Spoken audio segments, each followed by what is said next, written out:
Warahmatullahi wabarakatuh. Pak Muniki ini gennya Nabi Yusuf.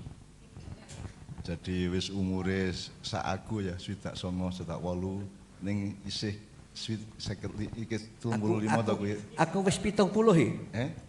52 ya aku tak laure tahun lahir. Berarti 69 kuwi ya. Aku 53. Dadi aku luwih enom setahun bangane Pak Muniki. Ning Pak Muniki kan wajahnya kan 35 tahun toh. Sementara Pak Busro seusia sama saya, dia agak sedikit lebih tua dari saya wajahnya. Oke teman-teman sekalian, saya kira saya punya pamrih terhadap forum ini karena saya punya cita-cita mengenai umat Islam seluas-luasnya dan saya punya gagasan mengenai Indonesia di masa depan. Sehingga menurut saya kemarin kan Pak Busro ke markas saya dan kita ngobrol banyak. Seharusnya memang Pak Busro harus ada di sini karena beliau sangat mengetahui sejumlah fakta yang perlu kita ketahui karena urusan jaringan saudagar ini kan akhirnya pada hulunya Mas, pada regulasinya. Nah, Busro banyak melihat praktek-praktek buruk di dalam hulu kenegaraan urusan bisnis ini yang memang gue harap UMKM arep ampuh piye jaringan saudagar arep ampuh piye nek hulune nek aturan nasionalnya dan regulasi keuangannya kayak gitu tetap kita tidak akan bisa berkembang maksimal itu. Tapi itu Pak Busro yang bisa mengerti karena dia ngurusin segala macam kebatilan dan kedoliman. Makanya dia cepat tua karena dia bendino stres ndelok Indonesia. Sementara saya kan hanya ngurusi yang gampang-gampang gitu. Jadi tapi saya berusaha untuk awet muda kayak Pak Munifin, tidak bisa juga karena ya biaya kan tetap saya agak lebih banyak harus ngurusi segmen-segmen yang tidak di masyarakat demikian rupa sehingga aku kalah karena Munifin. Nomor 2, saya kira saya tidak akan memberikan materi atau bahan apapun, melainkan akan mengkonfirmasikan sejumlah hal yang mudah-mudahan nanti bisa saya ingat sepanjang pembicaraan ini. Aku pengen negeske, nek cara Jawane kepengin negeske iki jane piye to gitu loh. Nah, untuk itu saya berangkatnya dari Al-Qur'an. Saya tidak berani hidup tidak berpijak di Al-Qur'an. Sehingga kenapa saya keluar dari Fakultas Ekonomi karena tidak ada kuliah tentang Al-Quran. Akhirnya aku golek dewe. Karena saya tuh bingung sama dunia universitas, dunia fakultas, dunia akademis, sangat bingung karena kayak kemarin saya di Fakultas Hukum UGM Sawalan. Kita takoni ning Fakultas Hukum ini ono kuliah Lailatul Qadar ora? Ora ono. Ono kuliah itikaf ora ono kuliah mengenai poso sawalan ora ono. Jadi terus hubungannya apa Fakultas Hukum karo sawalan iki apa, saya bilang gitu.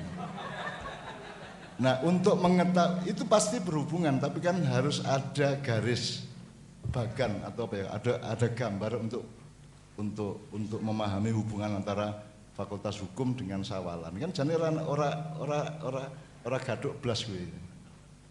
Akhirnya ditemukan bahwa sarjana Fakultas Hukum kan tetap manusia. Kebetulan manusianya Muslim, gitu kan. Terus bareng-bareng di lembaga Fakultas Hukum itu terus nggawe sawalan gandeng bareng-bareng Ramadan wingi kan gitu. Jadi itu kan memang kebetulan. Nah, saya kira jaringan saudagar Muhammadiyah ini tidak kebetulan.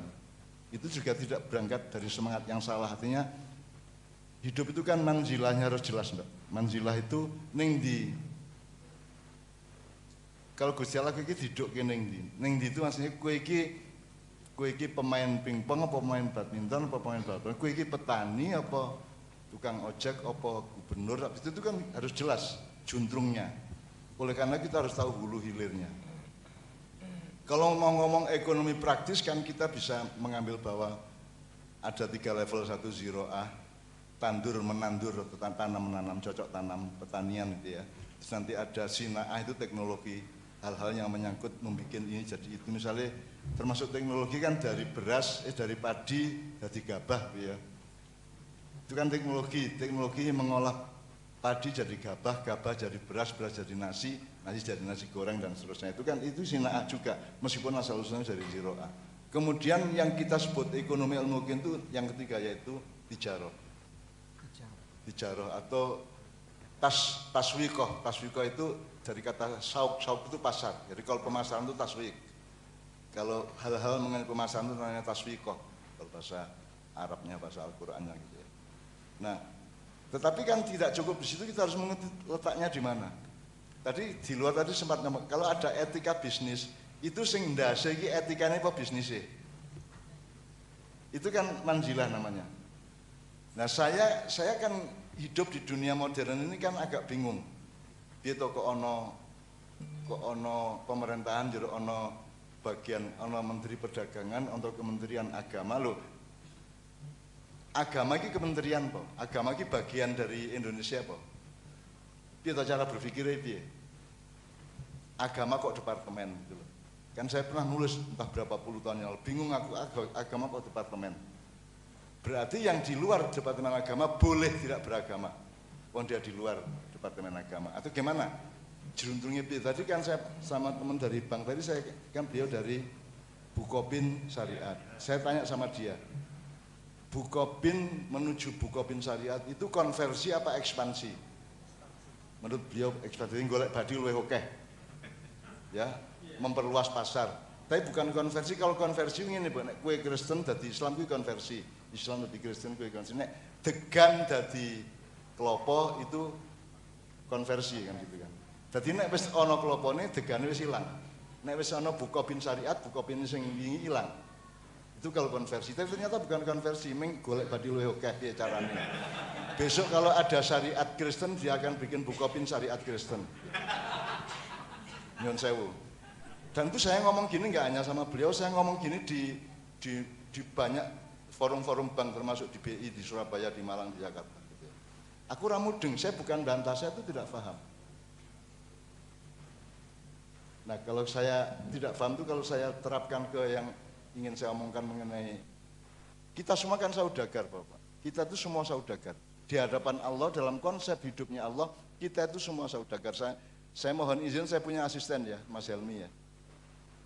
Oke, ini Mas Helmi. Udah ada. Jadi kita berangkat dari ayat. Kan Allah menawarkan barang siapa mau meminjami Allah itu kan ya.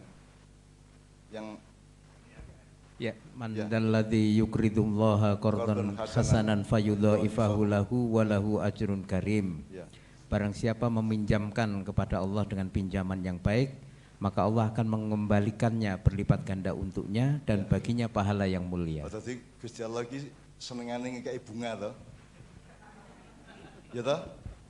Kowe nyili Gusti Allah ngembalikke berlipat ganda. Berarti Allah kan setuju bunga toh? Dia sendiri nek arep dipahami secara linear ya. Ya, jadi mungkin agak beda vertikal sama horizontal, tapi intinya kan gini. Sebenarnya hidup kita ini kan berdagang sama Allah. Kita ini berniaga sama Allah. Allah itu langsung kasih macam-macam ke kita, dikasih nyawa, dikasih tanaman, dikasih udara, dikasih badan sehat, dikasih metabolisme, dikasih ekosistem, dikasih ekosofi, dikasih macam-macam. Terus kita bayar ke dia dengan cinta, ketaatan, ibadah dan seterusnya gitu ya. Itu ongkosnya itu berupa ketaatan, berupa ibadah, berupa ya syariat Islam 5 itu dan seterusnya itu. Jadi sebenarnya ada hubungan perniagaan antara kita dengan Allah. Sangat jelas di Al-Quran dan itu sangat banyak. Sehingga saya, Bapak-Bapak sekalian, selama hidup sampai umur 69 tahun, saya tidak pernah berdagang horizontal. Saya tidak pernah punya warung, tidak pernah punya kerjaan, saya tidak pernah punya perusahaan, saya tidak pernah mencari uang. Cuman saya dapat uang karena akibat dari apa yang saya lakukan. Misalnya aku nulis di KR untuk honor 500.000 misalnya, itu saya dapat akibat, tapi saya tidak pernah nulis dalam rangka 500.000 gitu loh, maksudnya ya. Jadi saya tidak pernah berekonomi secara saudagar ini. Saya bersaudagarnya kepada Allah. Terus pokoknya nek Gusti Allah kayak aku urip, nek Gusti Allah kayak aku mati mek ngono tok. Gitu. Jadi saya itu mindset saya seperti itu sampai hari ini. Jadi saya mencapai apa saja itu semua hanya akibat dari niat saya untuk membeli rahmat Allah dengan ibadah dan ketaatan dan cinta itu ya, gitu ya. Ya, terus kemudian ada hadis yang selama ini dianggap hadis dan terkenal, i'mali dunyaka ka'annaka ta'ishu abadan wa amali akhiratika ka'annaka tamutu ghoda. Hiduplah untuk duniamu seakan-akan kau hidup selamanya, dan carilah akhiratmu seakan-akan engkau mati besok pagi. Saya sejak awal mendengar ini saya itu agak gojek-gajek, opo iya Kanjeng Nabi dawuh kaya ngene iki. Kayaknya kok tidak mungkin Rasulullah ngomong gitu. Karena yang pertama, hidup mencarilah duniamu seakan kamu hidup selamanya. Dibadi pira wae ra cukup to, Mbak, hidup selamanya ya. Jadi aku untuk duit pira wae tidak akan pernah cukup karena saya hidup selamanya kok. Jadi menurut saya kalimat pertama ini mendorong kerakusan, mendorong keserakahan, mendorong ketidakterbatasan. Padahal ekonomi itu nomor satu kan ngerti batas, harus ada regulasi. Harga atau apapun saja harus ada regulasinya, sehingga ada negara untuk mengatur itu kan, termasuk minyak goreng atau apapun. Jadi kalau hadis tadi menentang ilmu ekonomi itself atau ilmu hidup secara keseluruhan, berarti kan kue dikongkon Kanjeng Nabi diragas toh, ora cukup untuk hidup selamanya kok meng badi semono kue kan. Terus nomor dua, wa mali akhiratika ka anaka tamutu ghoda. Yang saya persoalkan dunia akhirat kok didikotomikan toh. Bu, kalau sampean nikah itu pekerjaan dunia apa akhirat? Dunia akhirat toh, pekerjaan akhirat ya diorientasi ke akhirat meskipun itu pekerjaannya dunia gitu ya. Tapi kan orientasinya akhirat, hulu hilirnya tetap akhirat kan gitu. Sekarang tadi saya bilang sama Pak Ismawan, teman saya di SMA, adik kelas saya. Nek kue pengen ngerti kue dunia akhirat kue muda maju nang dalan kono terus nguyuwo sepanjang jalan. Aku takon kue dosa dunia apa dosa akhirat? Tidak ada satu perbuatan pun, tidak ada satu benda pun, tidak ada satu peristiwa pun yang tidak sekaligus bernilai dunia dan akhirat. Sehingga ilmu yang paling mencelakakan umat Islam adalah ketika dia mendikotomikan dunia dan akhirat. Karena dunia berlaku akhirat, akhirat juga ditentukan oleh dunia. Makanya ketika ada hadis lain, hadis Al-Quran, wabtaghi fima ataka Quran ya. Al-Quran nggih. Wabtaghi fima ataqallahu darul akhirah wala tansa nasibaka minad dunya. Terjemahannya. Dan carilah apa yang ada untuk akhiratmu. Nggih. Wabtaghi fima ataqallahu yang didatangkan kepada Allah untuk akhirat ya. Kamu. Jadi Allah itu ngasihnya akhirat. Ya. Dunia ini awal saja dari akhirat, tapi dia jadi satu dengan akhirat. Makanya orang itu hidup abadi, tidak ada hidup sementara. Hidup di dunia ini sementara, tapi kehidupan ini abadi. Khalidina fiha abada. Kita terus hidup, kita tidak bisa absen, tidak bisa yang bolos. Begitu nek kue mati, nek urip memang sebentar, begitu mati berarti serana urusan. Terus mungkar nakir teko kecelik no. Asu cah-cah kok wis iki ra ono iki piye iki, yang gitu kan. Dake man rabbuka. Lho, kula pun kok pun mati ya ngono piye. Lho enggak. Semua hidup itu abadi, bahkan 2 kali keabadian kalau pakai materi kalau pakai paket ayat ya. Khalidina fiha abadi. Kita semua itu hidup abadi enak. Nek gak abadi lak penak. Kalau hidup cuma sementara di dunia sementara. Dunia itu sementara tapi manusia hidup abadi. Ini saya kira tidak menjadi mindset umum ya. Dipikirnya hidup itu sementara jari sopo. Itu gara-gara lagunya Ahmad Albar. Dunia ini panggung, pokoknya ada kesan bahwa hidup itu cuma sementara, enggak sementara. Enakmu dewe. Abadi. Pama ya'mal mithqala dzarratin khairan yara wa dzarratin syarran yara. Setitik debu kebaikan, setitik debu keburukan itu kamu tanggung jawab sampai abadi. Lah kok enak men kowe iso bolos, ora iso bolos. Gelem ora gelem kudu mulane hidup itu dunia akhirat. Makanya ketika saya bicara sama Mas dari Bukopin tadi Bukopin Syariah itu konversi apa ekspansi? Ternyata ekspansi itu pokoknya ndolek badi luwih akeh pasare diambake ngono to. Nek konversi itu degan dadi klopo, degane wis ora ono. Beras dadi sego, berasnya wis ora ono. Makanya hidup itu adalah mati sakjroning urip, itu maksudnya adalah kita berani mati di dalam kehidupan supaya kita lahir kembali. Yang lahir kembali mungkin bukan nyawanya, bukan jasadnya, tetapi kesadarannya, mentalnya dan seterusnya. Jadi mati sakjroning urip itu. Jadi dan itu kan kita lakukan bersama-sama seluruh dunia, enggak hanya seluruh Indonesia, seluruh dunia kan kita tuh enggak jelas kayak gitu itu.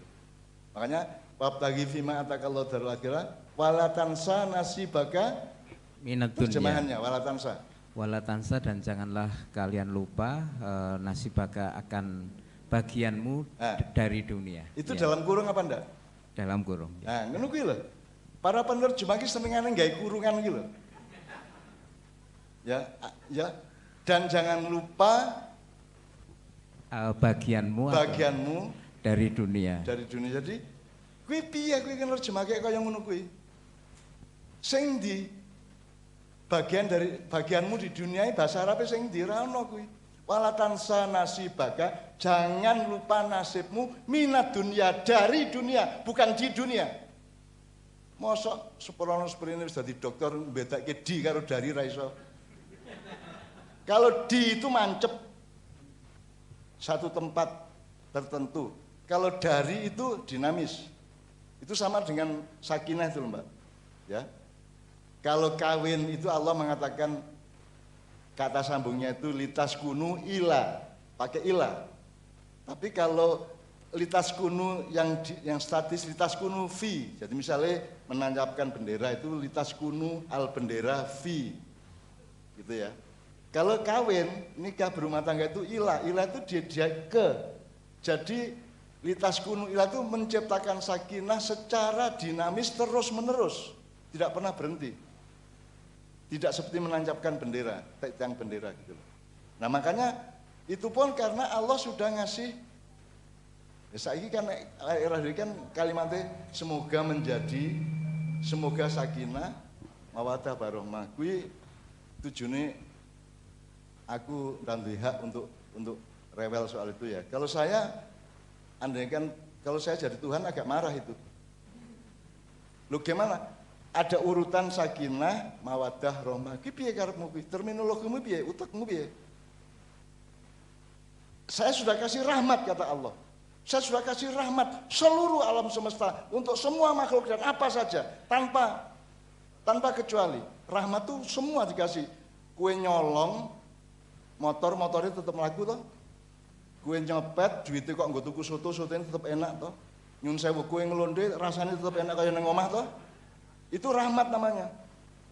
Rahmat itu Allah kasih seperti hujan deras tanpa batas, tidak pakai milih-milih. Terus baru setelah itu Allah di tengah rahmat itu dia kasih kategori namanya mawaddah. Mawaddah itu adalah mahabbah personal. Jadi rasa cinta seorang laki-laki kepada wanita dan wanita kepada laki-laki. Itu namanya mawaddah. Karena mawaddah itu maka laki-laki perempuan menjadi nikah. Kalau dia tidak dikasih mawaddah sama Allah, dia tidak nikah. Karena tidak punya dasar cinta. Dari mawaddah itu adalah cinta yang spesifik gender kan gitu.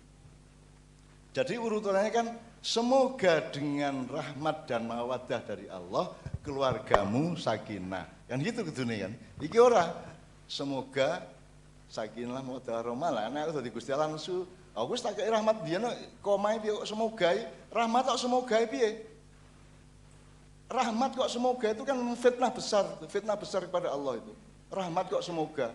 Wong kuwi turu gari tangi, mbadok gari mbadok. Mangan gari mangan toh Mas. Emang Anda kerja apa? Setelah Anda memasukkan ke tenggorokan makanan Anda itu terus Anda kerja apa? Ketika dia masuk ke dalam dada dan perut ke usus, Anda kerja apa? You do nothing. Itu sunatullah semua. Gizinya, nutrisinya, kalorinya itu dibagi sedemikian rupa terus residunya dibuang. Anda kan tidak bisa bagi sendiri. Bayangin kalau sekarang Tuhan menyerahkan wis kowe mangan-mangano urus-urusan dhewe ning wetengmu. Upamane ana ayat kaya ngono, modar kowe. Kulu wasrobu makanlah dan minumlah sekenyang-kenyangmu dan urus sendiri bagaimana di dalam perutmu dan yang akan keluar dari anusmu. Makanya saya itu membayangkan surga itu sedemikian rupa sehingga salah satu asumsi saya di surga itu tidak ada residu. Bedanya dengan dunia. Ini mohon maaf saya melebar sedikit ya supaya nanti kita kembali ke mindset ekonomi tadi. Jadi kalau Nabi Adam digoda iblis setelah dia hidup ribuan tahun di surga, terus dia disuruh mendekat ke pohon khuldi terus makan, Mas. Bar kuwi kudu nising kuwi, Mas. Nabi Adam. Apa sebabnya? Mergo pohon khuldi itu berasal dari bumi. Jadi dia beda metabolismenya dan sistem jasadnya beda, sistem biologisnya beda. Kalau khuldi itu dimakan, itu akan menghasilkan residu, pengen kencing, pengen beol. Tapi kalau semua tanaman di surga, semua buah dan makanan di surga tidak bikin beol, tidak bikin kencing, tidak bikin kentut bahkan. Jadi di surga ora ana wong kentut edan po. Anek kowe angel-angel mlebu swarga tekan kono jebul bus. Terus ngopo mlebu swarga? Kalau saya membayangkan di surga tidak ada kentut. Sarwa wangi gitu loh. Loh kalau di sana, kalau di surga ada orang beol sehingga ada WC umum, terus ada kloset gitu, ono jumbleng, terus piye? Engko kowe karo ndodok nang jumbleng karo ngene, lagi ngopo ado-ado nang swarga mung nang jumbleng kan gitu kan? Betul enggak, Mas? Betul enggak, Mas? Betul enggak? Jadi kalau menurut saya enggak logis kalau di surga itu ada residu, enggak logis. Atau paling tidak saya tidak bisa membayangkan bahwa surga itu seperti di bumi. Kalau bumi memang nggone wong ngising. Gawe medsos wae nggo ngising kan gitu kan. Gawe media wae nggo ngising gitu loh. Nah, jadi itulah sebabnya saya kemudian berpikir bahwa Nabi Adam itu karena dia ingin beol gara-gara makan buah khuldi, terus dia disuruh ke bumi. Jadi kasus teknisnya itu karena dia njur kepengin ngising gitu loh, Mas. Neng ki ora mungkin kuwi mlebu Quran ora mungkin. Ora mungkin. Mosok Gusti Allah, mosok Gusti Allah. Wakana Adam kudu ngisingin. Ora mungkin. Tapi saya mencoba merasionalkan persepsi saya. Gitu loh. Karena Allah cuma mengatakan itu jangan dekat wala taqraba hadhihi syajarah. Jangan dekati pohon itu. Ning ora dikai sebabnya apa kok ora entuk. Terus disebut di dalam khasanah Islam itu buah terlarang. Kenapa kok dilarang? Saya cari. Oh, mergo nek kae mangan kuwi mesti njur kudu ngising. Terus Adam takon nang Gusti Allah, Gusti niki napa ten weteng kula enten bededeg. Terus enten sing ajeng metu sing ngisor mriki. Terus Allah berfirman, itu namanya kudu ngising, Dam. Ya kan? Nah, terus pripun niki jare Adam? Ya kowe entuk ngising-ngising aku ngising kuwi ning ora entuk ning swarga, sebab swarga iki ora entuk nggo ngising. Nah, terus pundi ya kono? Israel kan diterke nang bumi kono. Akhirnya Nabi Adam diantarkan ke bumi. Sehingga selama perjalanan dari surga ke bumi itu Nabi Adam dalam keadaan kudu ngising. Jadi begitu tekan alas ning bumi kan langsung ngono kita kira-kira gitu. Ini jangan marah ya. Jadi Anda tolong pedomannya bukan benar apa salah omongan saya, pedomannya rasional apa enggak? Rasional apa enggak gitu loh. Akliyah apa tidak akliyah kan gitu. Kalau menurut saya, lho ngopo nek ning swarga engko ana WC umum ana jumbleng, gek ngopo kene iki darang-darang setengah mati infak, sedekah, ibadah setengah mati minggu mlebu swarga jebul ning kono ya ngising ning jumbleng. Ya enggak mungkin kan gitu kan. Di sana enggak ngising kita Mas gitu ya. Di sana tuh khalidina fiha abada. Paling pol informasi yang tajri min tahtial anharu khalidina fiha. Oke.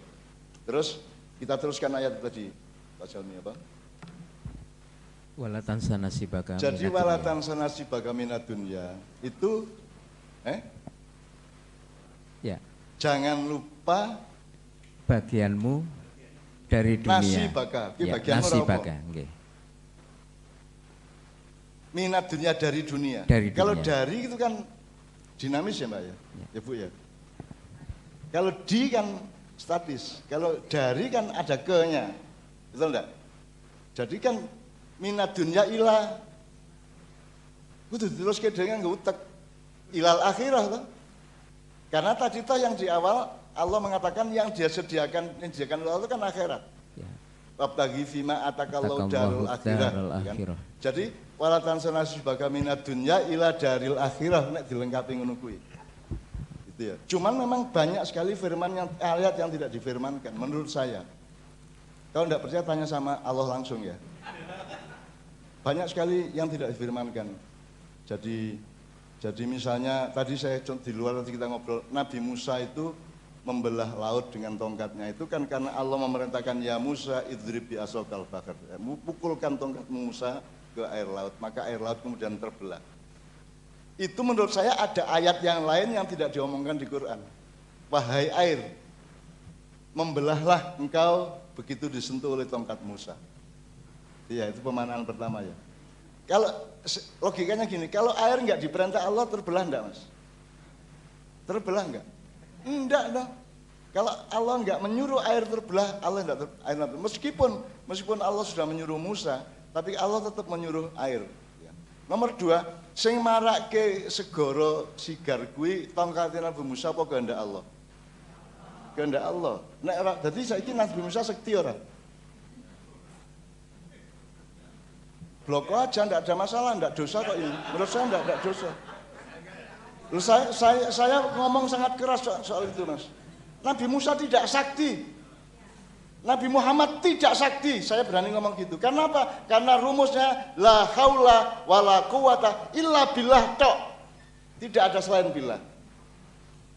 Hanya Allah yang punya kuasa dan kekuatan. Kurang cedok piye? Masuk aku melanggar Islam. Nek ngomong Kanjeng Nabi ora sekti, ora sekti no. Apa meneh kowe ngarani aku sekti? Setimbahmu ora sekti blas aku. Nabi Muhammad ya ora kok. Nabi Musa ya ora. Nek ora percaya kapan-kapan kita bikin proposal agar Kanjeng Nabi Musa bersedia hadir ke Jogja, kita ajak ke Parangtritis kon nggo tongkat. Dia mbok modaro, malah sing metu Nyai Roro Kidul. Oke, kita teruskan soal ekonomi ya, Mas Helmi ya. Ada beberapa ayat yang sudah saya pesankan kepada Mas Helmi untuk dibacakan ya. Jadi di luar ziro'ah, sina'ah dan tijarah tadi kan apa namanya? Sekarang kita harus menentukan istilahnya terserah sampean ya. Tapi kan dudu jajar-jajar ngene iki ana ekonomi, iki ana etika, iki ana apa olahraga. Lah orang ngono tuh Mas. Apakah olahraga tidak terikat oleh akhlak? Nah sekarang kepalanya itu akhlaknya apa olahraganya? Kalau sekarang pakai spektrum Bu ya, ada bulatan, terus bulatan ini berada dalam bulatan yang lebih besar, terus dia berada dalam bulatan yang lebih besar lagi gitu ya. Itu kita pakai cara berpikirnya bukan kalau fakultatif kan jejer-jejer ya, UGM, UAD, fakultas A, B, C, D. Kalau hidup ini kan enggak jejer-jejer gitu. Buktinya olahraga kan harus pakai akhlak, terikat akhlak. Untuk orang gue main badminton, Thomas Cup mau pinggir terus gue nguyuh neng lapangan itu orang, kan enggak boleh. Karena akhlak lebih tinggi daripada olahraga.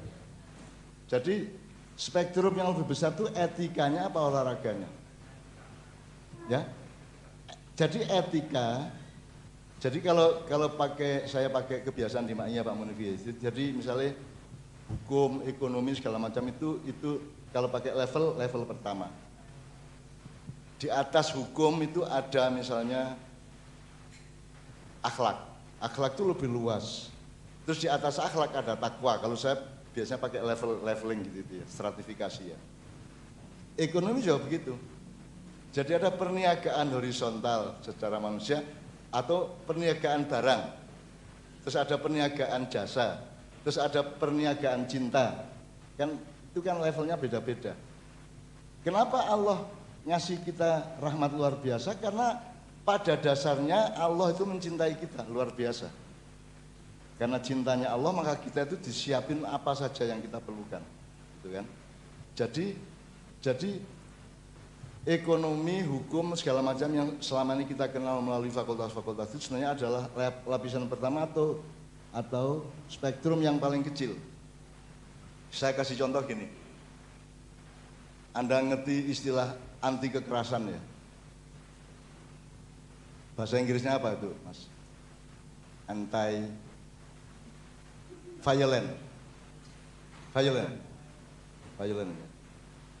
Saya tanya Ibu, violent itu terjemahannya kekerasan atau ada kata yang lain? Ada kata yang lain enggak kira-kira? Kekeras. Kalau saya sebenarnya saya enggak bisa paham, yang saya bisa paham itu anti kekejaman. Nek kekerasan kuwi kan orang yang entuk kudu toh Mas. Ya nek palu ya kudu keras no. Nek balung ya kudu keras no, kok anti kekerasan piye? Dadi balungmu kok dadi godir, dadi ager-ager engko. Jadi kekerasan boleh ndak? Bukannya boleh, itu sunnatullah, itu wajib. Wajib pada eksistensinya, pada manzilahnya, pada konteksnya dia harus keras. Nek sirah iki aku, nek ndas iki aku keras Mas. Saya pernah ada penjurian MTQ di Mandar, Sulawesi Barat ya. Setelah penjurian selesai pengumuman, terus ada dewan juri yang kepalanya itu udah ager-ager Mas. Jadi kunyur-kunyur kayak ya. Ya karena disantet gitu loh. Setelah dianalisa ternyata yang orang Mandar koriknya tidak ada yang juara. Setelah dimasukkan, diralat, ada yang masuk juara 3 apa berapa gitu baru sembuh. Nah, jadi keras itu harus Bu. Harus. Untuk tempat tertentu, konteks tertentu, urusan tertentu harus keras. Mendidik anak aja boleh keras kok. Yang enggak boleh mungkin mukul. Nah mukul itu mungkin campuran kekerasan dan kekejaman gitu ya. Nah saiki kowe rabi nek ora keras metenge piye? Ido aneh wong-wong iki. Anti kekerasan iki piye maksudnya? Kalau anti kekejaman saya paham. Kekejaman itu bisa karena kata, bisa karena diludahi, meludahi, bisa karena itu kekejaman itu luas. Makanya kekejaman itu levelnya akhlak. Tapi kalau kekerasan tadi levelnya hukum. Apa sebabnya kita terjemahkan jadi anti kekerasan? Karena memang setupnya itu hukum. Nah hukum itu tidak bisa paham kekejaman Bu. Hukum itu tidak bisa memahami kekejaman. Hukum itu hanya bisa memahami kekejaman yang fisik, bukan tidak harus kekerasan. Kekejaman yang fisik misalnya ngantem wong, ya ngantem wong apa ngajar wong KDRT itu ya. Itu kan kekejaman yang diwujudkan atau diaplikasikan secara fisik sehingga disebut kekerasan. Tapi kan dalam hal lain keras boleh, harus bahkan. Saiki nek sepeda kayak ora keras piye? Liar melaku jagangi barang Mas. Apa jeneng standare sepeda ku dienggo jagang sepeda ini ora keras kan tipos. Gedung ini harus keras. Kekerasan itu wajib dalam hal tertentu kan gitu. Jadi menurut saya terjemahnya adalah anti kekejaman. Tetapi kenapa di Indonesia diterjemahkan menjadi anti kekerasan? Akhirnya saya memaklumi kok, enggak apa-apa kok. Memang hukum tidak bisa memahami kekejaman Bu. Hukum tidak bisa memahami kekejaman. Hukum itu bisanya memahami kekerasan tadi itu.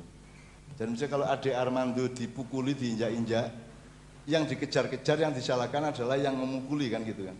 Tapi kalau Ade Armando yang melakukan kekejaman kalimat, kata melalui medsosnya kan tidak dianggap kekerasan kan gitu. Jadi hukum yang tidak mengerti kekejaman. Makanya kita harus cari kata yang tepat sebenarnya. Tapi wis kadung ora apa-apa wis. Nek anti kekerasan terus piye? Ora meteng. Piye carane gitu kan. Oke, kita kembali ke ekonomi. Jadi sekarang ekonomi itu sebenarnya bagaimana sih? Kalau tadi kan awalnya saya katakan kita itu semua kan berniaga sama Allah. Kita semua kan tajir, kita tajirin. Kita semua adalah saudagar kepada Allah, gitu kan? Dan Allah kan mengatakan dia akan membalas atau mengembalikan pinjaman itu dengan berlipat ganda. Dengan berlipat ganda. Bahkan ada ukurannya fi kulli sumbalatin mi'atu habbah kan? Itu habbah ya, itu di ayat yang lain. Ya, ayat yang lain ya, ada ukurannya. Jadi Allah itu bukan hanya ngasih bunga, Allah itu bunganya berlipat-lipat dari apa anunya dasarnya. Tidak berarti bunga itu terus boleh, nanti dulu. Bunga itu boleh apa tidak secara horizontal itu nanti dulu. Kita harus rundingkan pelan-pelan. Tapi juga jangan langsung klaim itu pasti haram. Nanti dulu, gocek. Karena saya punya pemikiran sendiri mengenai bunga bank itu ya. Itu nanti urusannya macam-macam juga, tidak sesederhana itu. Tidak lantas, saya ingin Mas, saya pinjam ibu ya, duit 1 juta. Terus 2 bulan kemudian saya kembalikan, saya tambahi 100.000. Bunga apa bukan? Itu bunga apa rasa terima kasih saya ke sampean? Lah iya, jadi sekarang bunga itu tergantung niatnya apa tergantung? Iya, tergantung apanya. Ya saya ingin kue nyilih motor, Bali kok kosongnya ora kok isi bensin. Soalnya aku anti bunga, ala padune pelit aku itu, padune medit ora gelem nungkok kayak bensin kan gitu kan. Jadi kan haramnya bunga bisa dieksploitir untuk menerapkan kebahilan kita kan gitu. Nah, jadi harus kita konfirmasikan kembali semua itu, termasuk yang disebut apa namanya perniagaan dengan Allah itu. Nah sekarang spektrumnya kan banyak sekali Bu ya. Ada spektrum nek dol tinuku, ada spektrum jual jasa. Jadi sebenarnya nanti sehingga melahirkan ada 3 macam rezeki. Satu rezeki level pertama itu rezeki Anda bekerja, Anda dapat gaji, Anda menjual, Anda dapat laba gitu ya, itu level pertama. Kemudian ada rezeki pada level kedua yaitu rezeki yang berasal dari jasa Anda. Atau kalau dalam ketuhanan Anda tuh berbuat baik terus sehingga dimudahkan ekonomi Anda. Ya. Jan-jane nek didelok penggaweane ya ra cetha ning karo Gusti Allah dikeki wae mbo piye carane gitu ya. Kan ada kejadian seperti itu. Selama Covid kan kita kan juga mengalami rezeki kedua toh. Jan-jane nek rezeki level pertama kan ya modar ya. Tapi kan kita mengalami min haitsul yahtasib pada level kedua. Jadi ada saja kita itu sama Allah dikasih rezeki. Rezeki yang ketiga tuh level Siti Maryam ibunya Nabi Isa.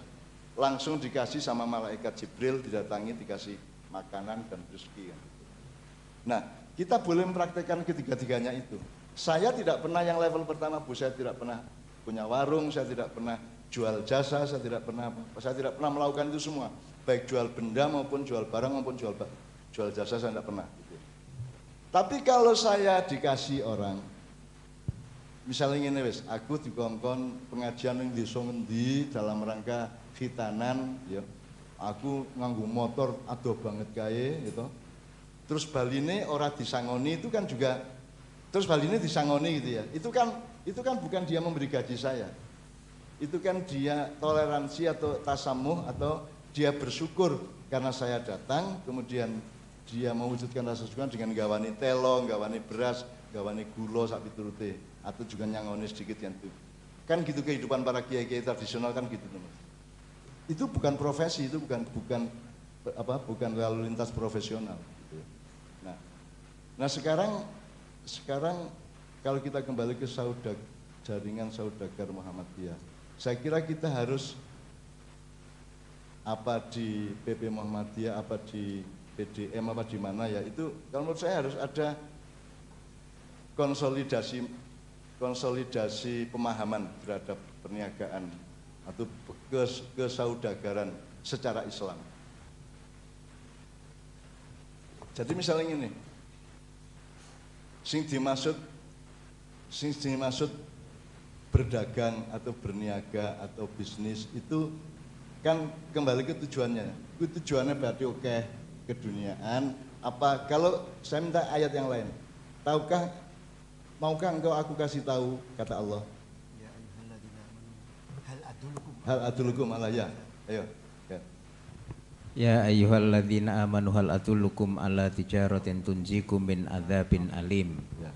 Wahai orang-orang yang beriman, maukah kamu aku tunjukkan suatu perdagangan yang menyelamatkan kamu dari azab yang pedih? Jadi kalau dipakai untuk definisi, berarti definisi suksesnya dagang adalah kalau Allah tidak mengadab. Iya. Azab itu bisa berarti bangkrut, bisa berarti keluargamu rusak, bisa berarti macam-macam. Bisa dunia, bisa akhirat. Tapi pokoknya ternyata definisi mengenai perniagaan menurut Allah adalah Allah tidak marah kan gitu kan. Iya. Jadi Makanya Rasulullah itu punya kalimat kepada Allah itu illam yakun bika alayya ghadabun fala ubali. Jadi ketika perang Badar akan berlangsung dengan rasio perhitungan ilmu militer bahwa pasukan Islam itu hanya 212 ya melawan pasukan kafir gabungan koalisi sekitar 1.300. Rasulullah tahu bahwa secara keduniaan mesti kalah gitu bocah-bocah itu. Itu pun apalagi pasukan Islam waktu itu kan sak ketemune wong lanang yang diajak ke situ ke lembah Badar itu. Kemudian Rasulullah secara ilmu keduniaan tahu bahwa dia pasti kalah. Perang Badar itu pasti kalah. Makanya Rasulullah kemudian matur kepada Allah, ya Allah ilam yakun bika alayya ghadabun fala ubali. Ya Allah, asalkan engkau tidak menimpakan kemarahan kepadaku, maka aku tidak peduli kalah apa menang, aku tidak peduli mati apa hidup, tidak peduli akan terluka atau tidak. La ubali itu artinya rapaten. Fala ubali, aku rapaten Gusti Allah. Angger jenengan mboten duka teng kula, pun kula kalah purun, menang purun, napa mawon purun. Jadi yang tertinggi, kasus yang tertinggi adalah kalau Allah marah. Jadi kecelakaan bangkrut yang tertinggi adalah kalau Allah marah sama kita, kan itu kan definisinya ya, dari ayat Hal-Adul Hukum tadi ya. Jadi ternyata sukses dagang itu kalau di dalam persaudaraan Muhammadiyah itu apa? Bisa ada beberapa dari 9 naga Indonesia itu orang Muhammadiyah misalnya, atau yang mana? Atau sukses kapitalisme atau sukses apa? Jadi kalau menurut saya persaudaraan Muhammadiyah itu harus komprehensif dan harus difahami multispektrumnya dengan nilai-nilainya Muhammadiyah, sehingga majelis tarbih majelis itu mungkin cocoknya, mungkin ada yang lebih tepat bukan majelis tapi apa ya, mandur. Kalau spektrum itu perspektif itu ya, bahasa Arabnya mandur. Kalau majelis itu kan tempat duduk bersama, majelis. Tidak apa-apa juga sih, simbolik juga tidak apa-apa gitu. Tapi maksud saya punya pemahaman bahwa Majelis Ekonomi Muhammadiyah tidak berdiri sendiri dan selalu terkait secara interrelatif dan komprehensif dengan semua bidang-bidang yang lain di dalam multispektrum Islam. Itu maksud saya. Jadi orang yang buat gaya dewe, termasuk orang yang buat gaya dewe gitu loh. Jadi saya kira yang saya tawarkan kepada Anda semua adalah pemahaman kembali. Sebab itu nanti berkahnya juga berbeda. Berkahnya juga berbeda. Karena sampai hari ini umat Islam masih kalah. Di seluruh dunia dan apalagi di Indonesia. Kalau PDIP kalah. PDIP ranggo ayat Muhammadiyah kalah. Kan gitu. Karena kita juga orang Muhammadiyah, Muhammadiyah juga tidak mencoba mengenali bahwa orang Islam Indonesia itu gimana sih sebenarnya. Yang mereka antarkan dari Islam ke umatnya itu apa juga nggak diamati gitu loh. Sehingga kok tadian ini kayak gini, kan kudune Indonesia ini mayoritasnya Muslim. Maka presidennya kudune mesti Muslim, sudah pasti ya itu ya. Terus di antara umat Islam ini mayoritasnya NU, yang nomor 2 Muhammadiyah jumlahnya gitu ya. Berarti cocoknya ini ya presidennya NU, wakilnya Muhammadiyah. Logikanya kan menunggu, tapi kenapa tidak terjadi sama sekali? Karena kita tidak punya kesungguhan di dalam mentransformasi dari beras sampai nasi tadi itu. Kita itu tidak terlalu sungguh-sungguh gitu loh. Kita punya Pak Amin Rais saja juga tidak pernah sampai ke tingkat spektrum besar yang tadi saya sebut itu loh. Jadi di situ-situ terus kita kalah terus dan kita tidak tahu kenapa kita kalah. Kita tidak berkuasa dan kita tidak bisa menyimpulkan kenapa kita tidak berkuasa. Kita tidak berhasil kaya seperti para konglomerat. Dan kita juga tidak bisa menganalisis kenapa kok kita tidak bisa seperti dia. Bang Antoni Salim aja bisa, Franky Welirang aja bisa kok. Mutaria aja, kok kita tidak bisa. Wong kita yang interaktif dengan umat Islam sendiri segini banyak kok malah kita nggak bisa. Itu mungkin karena ada yang salah di dalam cara berpikir kita, Bapak sekalian, tentang Islam, tentang ekonomi, tentang perniagaan dan seterusnya. Itu kita benahi, kita cari benar. Karena saya ingin Muhammadiyah nanti mendapat giliran di Indonesia. Karena habis ini ada putaran baru di mana Muhammadiyah itu seharusnya sudah siap-siap untuk berperan secara nasional. Entah melalui tokohnya, melalui figurnya, melalui apapun itu nilai-nilai tertentu gitu. tapi akan ada perputaran yang agak serius ke depan ini gitu ya. Masuk PDIP terus kan, bagi kan ya ono anyar gitu loh. Iya. Iya. Jangan sampai keislaman itu malah dimuat oleh PDIP dengan kesadaran baru sehingga terus dia mendapat jatah kan. Kalau jatahnya sekarang itu jatahnya Islam habis 2024 ini. Kalau lihat putaran sejarahnya ya, hulu hilir apa? Cokro Manggilingan 20-30 tahun terakhir ini gitu ya. Oke, jadi saya kira saya akan segera akhiri Mas Helmi. Intinya adalah kalau bisa kita apa PDM apa Majelis Ekonomi Muhammadiyah itu punya forum kecil untuk merumuskan kembali apa salahnya kita ini. Apa kita ini sebatas UMKM, apa kita ini sebatas Kadin, namanya kamar dagang toh. Itu kan menggambarkan bahwa mindsetnya itu di kamar-kamar tadi itu kan, kalau kan bukan kamar tapi spektrum. Hidup bukan rumah besar dengan kamar-kamar, hidup adalah ruangan besar dengan pintu-pintu yang bermacam-macam. Kalau saya seperti itu. Jadi kita ini bikin universitas menurut saya salah. Menurut saya. Kan apakah di UAD ada sarjana UAD, Bu? Ada enggak? Gini ini ada apa enggak? Yang ada sarjana ekonomi di UAD. UAD-nya itu universitas apa paguyuban fakultas-fakultas? Aku takon. Terang wae, terus terang aja.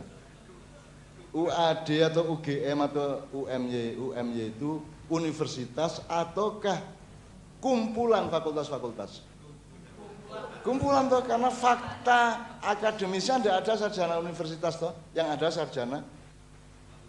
Artinya universitas itu sebagai satu spektrum tidak dipahami sebagai nilai.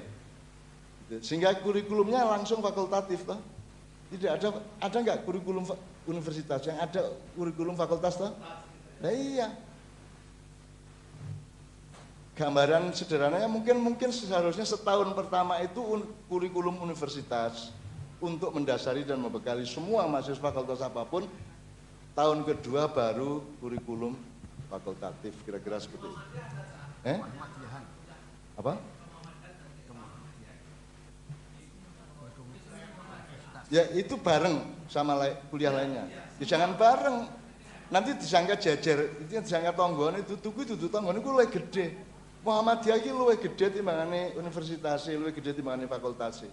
Muhammadiyah itu mengantarkan kepada Anda nilai-nilai Islam, kepada umat manusia yang ada di Muhammadiyah, sehingga kamu mau jadi pedagang, mau jadi dosen, mau jadi tukang ojek, mau jadi pejabat apapun, kamu sudah punya bekal ke Muhammadiyahan di tahun pertama UMY dan UAD. Pokoknya 100% ke Muhammadiyahan selama 1 tahun. Tahun kedua baru mulai kurikulum fakultas.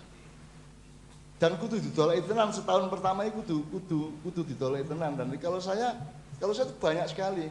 Misalnya apakah ada di Majelis Ekonomi Muhammadiyah tim yang mempelajari At-Thaqafah Al-Madaniyah? Saya tanya. Piagam Madinah. Lalu bagaimana? Terus kamu jadi anak buahnya Nabi Muhammad, niru apanya? Niru apanya kamu itu? Kamu itu anak buahnya Nabi Muhammad. Kita itu penerus nubuahnya Rasulullah. Dan untuk urusan ekonomi belajar kepada At-Thaqafah Al-Madaniyah 47 pasal. Dan asal-usulnya bagaimana terjadinya. Yang namanya Piagam Madinah. Piagam Madinah adalah konstitusi kenegaraan termasuk ekonomi tertulis pertama dalam sejarah umat manusia. Sebelum itu tidak pernah ada. Yang namanya Magna Carta, yang namanya Declaration of Independence UUD 45 itu semua di era-era modern. Tapi di abad 7 itu sudah ada konstitusi tertulis. Itu keistimewaan pertama. Itu konstitusi tertulis pertama loh Bu ya. Nomor 2, yang bikin bukan wong pinter. Yang bikin rakyat langsung. Orang DPR-an. Bukan orang yang suka memperlihatkan rai-rai ning perapatan dalan ranwisin. Saru, nek jare wong Jawa saru saiki wis ora saru. Mergo kabeh wis padha-padha podo-podo purno kabeh gitu kan. Itu gimana kita punya majelis ekonomi tidak belajar kepada ekonomi Madinah? Apa bedanya pasar Yahudi sama pasar yang dibikin Rasulullah? Masa enggak belajar? Perjanjian 47 pasal itu apa saja? Sekarang kan menurut Pak Busro kemarin, banyak sekali upaya Anda misalnya sebagai jaringan saudara Ahmadiyah, nanti Anda akan terbentur oleh regulasi pusat. Anda akan dibuntu oleh aturan-aturan konstitusi dan aturan-aturan hukum dari pemerintah maupun DPR. Karena Anda tidak ikut bikin aturannya. Kan gitu.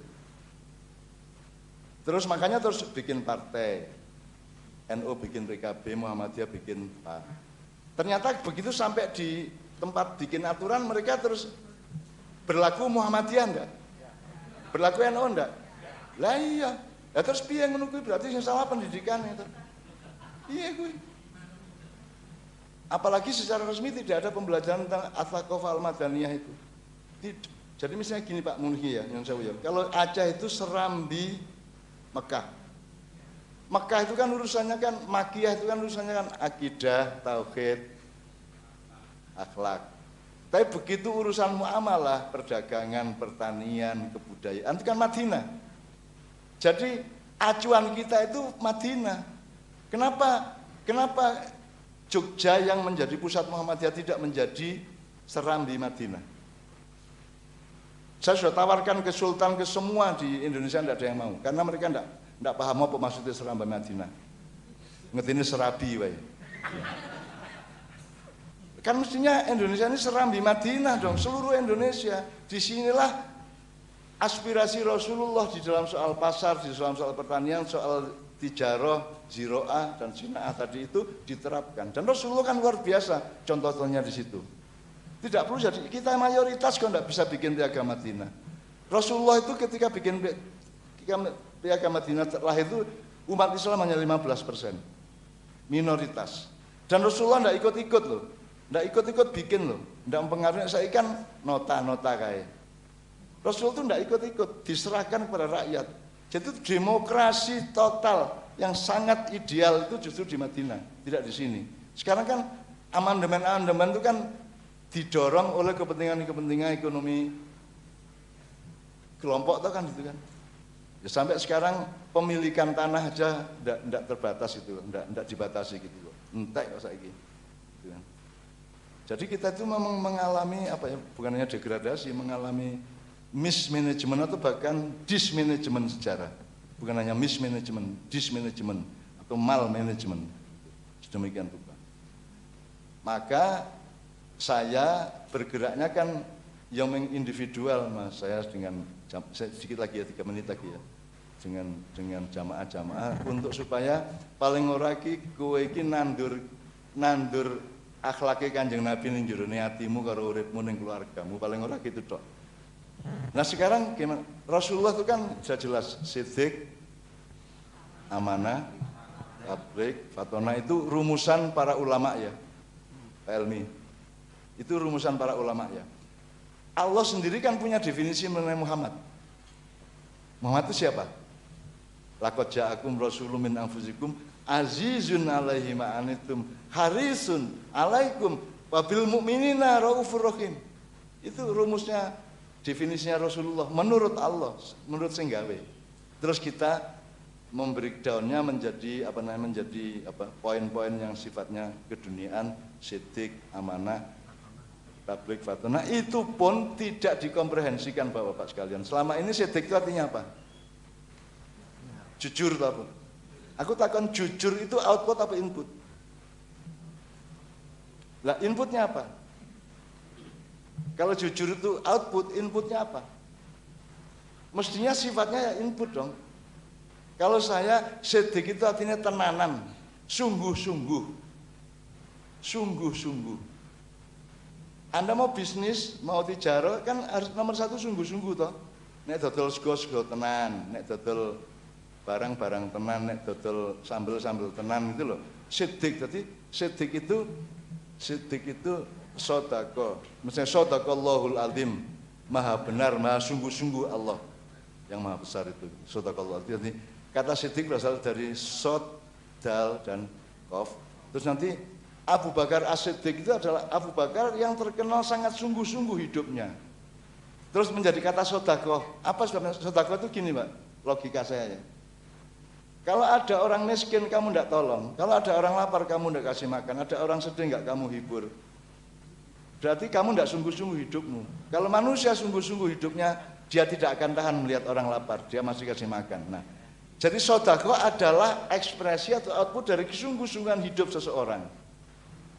Makanya sekarang orang tidak paham bedanya sodakoh sama infak sama zakat, tidak bisa beda. Jadi misalnya gini, ada dompet du'afa misalnya ya. Coba tanya sama pegawai dompet du'afa, kalau ada pengemis bisa ngasih duit enggak? Bisa ngasih enggak? Tanya, Anda selidiki sana. Enggak bisa, tahu kenapa?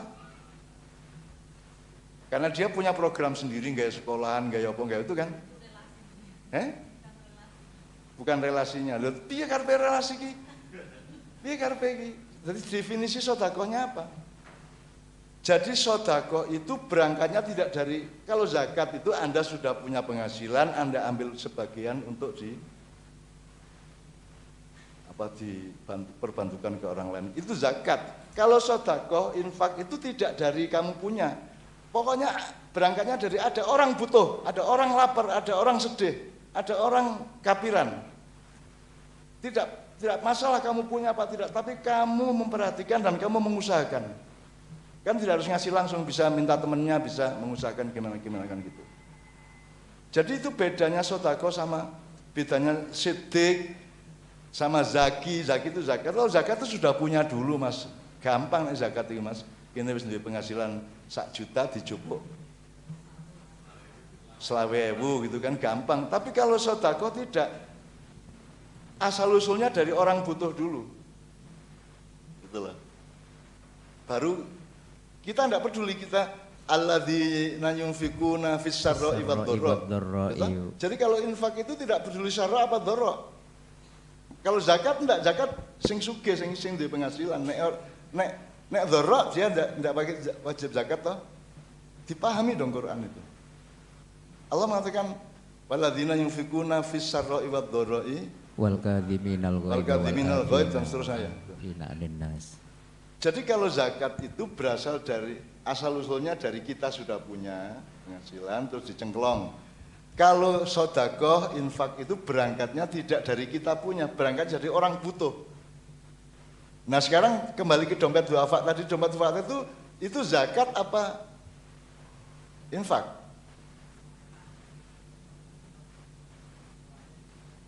Oh dari uang zakat. Dadi ana wong ngemis mung butuh 5.000 wae ra iso ngekek itu. Terus nggo ngopo kowe dadi wong Islam ngono kuwi? Mbok kowe dadi kafir wae ning seneng ngekeki wong ngemis gitu loh. Mbok dadi PKI wae ra masalah gitu loh. Rasa salat angger kowe sayang karo menungso. Misil mbangane kowe duwe dompet du'afa gedunge gedene semono ya toh. Gajine gedene semua, colak kabeh, pakaiannya mewah, jas-jas sampai ke Tokyo, sampai ke Hongkong, sampai kemana-mana. Ono wong ngemis butuh 10.000 ra iso ngekeki. Karena bukan relasinya. Piye kuwi? Sing relasine sing endi? Kuwi aku dadi Gusti Allah tak jantur langsung kuwi Mas.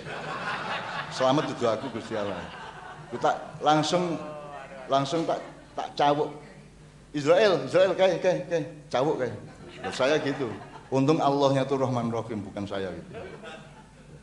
Jadi siddiq itu hulunya, hasilnya, outputnya antara lain jujur, tenanan, maka produknya adalah amanah.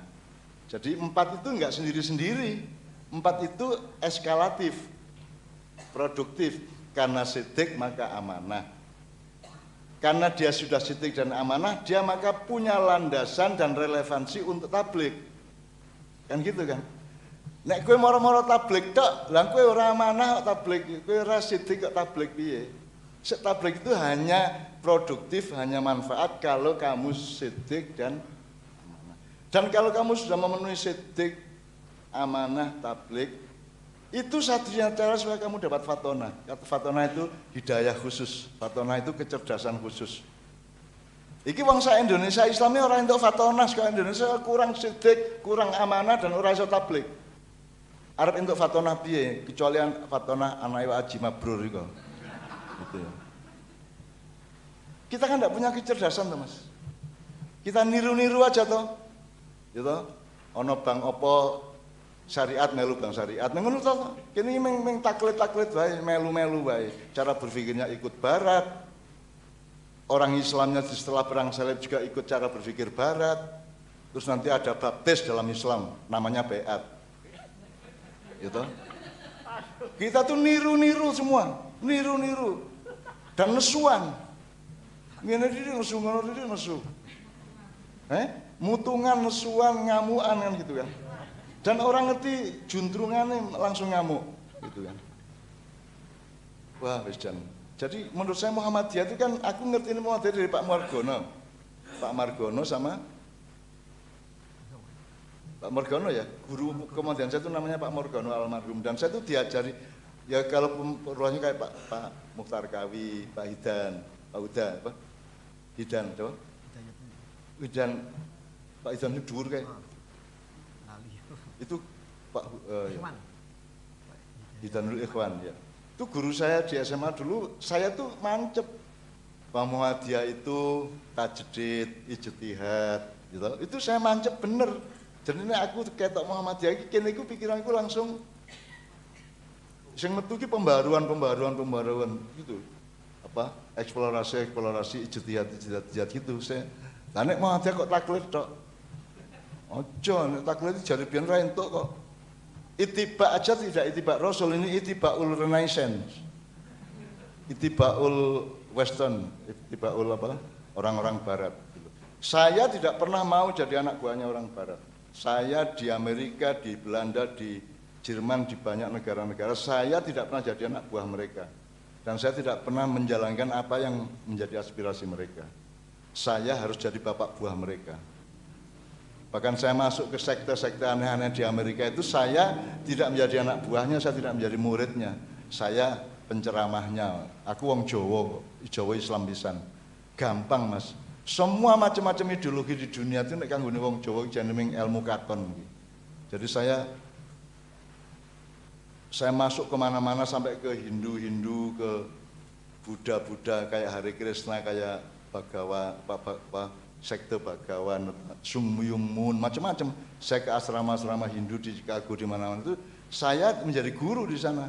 Karena saya orang Islam, orang Jawa. Karena Islam kan kelopo Mas. Semua sebelum Islam degan toh Mas. Sadurunge meneh kuwi malah ning cengkir. Apa meneh sing mbiyen-mbiyen kae kan bluluk. Meng bluluk kuwi bluluk arep ngajari kelopo. Ora iso. Aku kelopo, elek-elek kelopo, dan saya mempelajari Al-Quran beneran. Dan saya tidak punya bacaan lain kecuali Al-Quran. Tidak ada bacaan lain, karena bacaan yang lain itu memang tak gerabak, ngerti isinya Mas. Tak pandengin iki mesti iki, terus endingnya mesti ngene iki.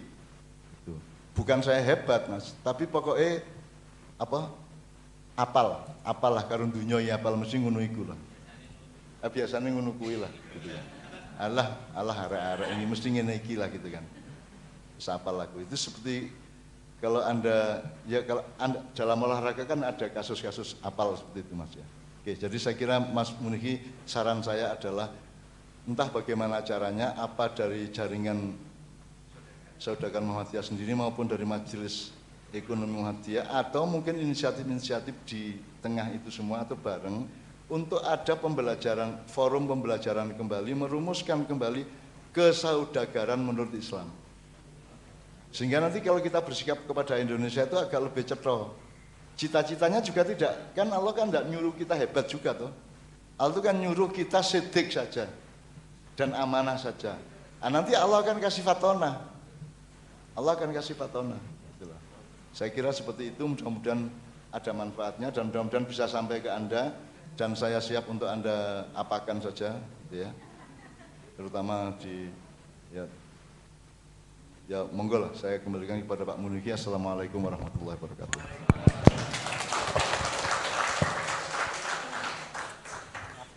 Sudah mendengarkan apa yang disampaikan oleh Cak Nun ya, panjang lebar.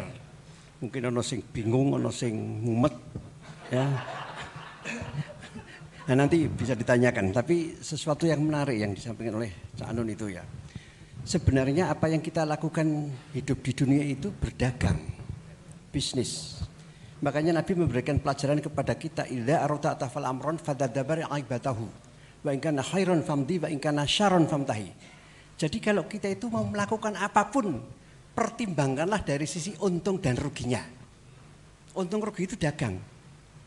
Kalau itu untung, go ahead, kerjakan. Tapi kalau itu rugi ya jangan dikerjakan, jangan dilakukan. Kita mau apapun, ya, mau nyetel TV, itu juga diamalkan itu. Channel yang akan kita buka itu menguntungkan kita apa merugikan kita, bermanfaat apa maldorot. Nah itu.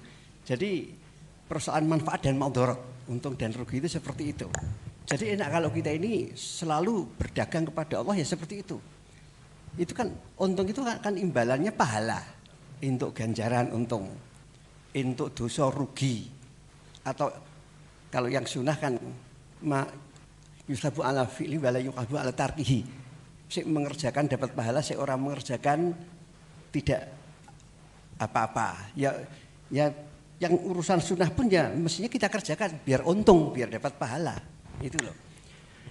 Kemudian ya kaitannya dengan dunia dan akhirat ya itu sama. Saya itu pernah ya, ini sebagai ilustrasi saja, saya ceramah diinterupsi ketika saya mengatakan dunia dan akhirat itu harus seimbang. Loh, tidak seimbang Ustaz. Mestinya ya lebih besar akhiratnya, dunianya kecil saja. Misalnya dunia itu 20%, yang 80% akhirat. Yang mengatakan seperti itu. Coba Anda yang 80% urusan akhirat, wah sampai misalnya berdoa, zikir, wah menangis, terseduh-seduh, wah apik banget wih. Tapi ketika Anda melakukan perbuatan yang 20% dunia, belas ora mikir akhirat. Ya. Mestinya kan kita pikir dunia dan akhirat itu bareng. Makanya Nabi mengatakan, laisa fi khaikum man taraka dunyahu li akhiratihi wala akhiratahu li dunyahu hatta yusiba minhuma jami'an fa inna dunya balaghun ilal akhirah. Ya. Kamu bukan menjadi umatku yang terbaik kata Nabi. Kalau kamu hidup di duniaku kok hanya disibukkan dengan urusan akhirat terus belas ora mikir dunya. Demikian juga hidup di dunia kok hanya disibukkan dengan urusan dunya terus ora tahu mikir akhirat. Ya. Tapi umatku yang terbaik itu hatta yusiba minhuma jami'an. Yang bisa memikirkan dunia dan akhirat itu jami'an, jamaah bareng-bareng. Fa inna dunya balaghun ilal akhirah. Karena dunia itu sarana. Ya, jalan untuk menggapai akhirat. Makanya kan dulu mbah-mbah kita itu selalu mengatakan, ya urip nang donya ki sak derma ming tandur-tandur ya. Para ulama ya, mengatakan seperti itu. Dunia itu hanya mazra'atul akhirah. Sawah ladangnya akhirat. Kita di dunia itu hanya untuk bercocok tanam, tandur-tandur, mengko le panen le metik nang akhirat. Nah, seperti itu. Ya. Nek wong Jawa ngendikaken urip nang donya ki entuk donyane ning akhirate katut. Kowe golek akhirat, donyane ya katut. Itu artinya dunia dan akhirat itu tidak bisa dipisahkan. Sebagai contoh, ya, bukan kok seperti ini sirup, ini air, ini dunia, ini akhirat. Tapi sirupnya sudah dimasukkan dalam air, sudah kita aduk, wis campur, wis ora ketok. Sehingga apa yang kita lakukan di dunia itu untuk akhirat. Nah itulah. Nah itulah. Makanya saya mengatakan hidup yang benar itu ya yang seperti itu. Makanya fenomena yang terjadi di negara kita ini sampai sekarang yang namanya COVID-19 itu belum hengkang dari negara kita. Dulu grafiknya turun, ada varian baru, naik lagi. Turun, ada varian baru, naik lagi. Sekarang turun, tidak ada varian baru tapi justru ada virus baru. Yang namanya apa? Hepatitis akut. Nah ini, kenapa?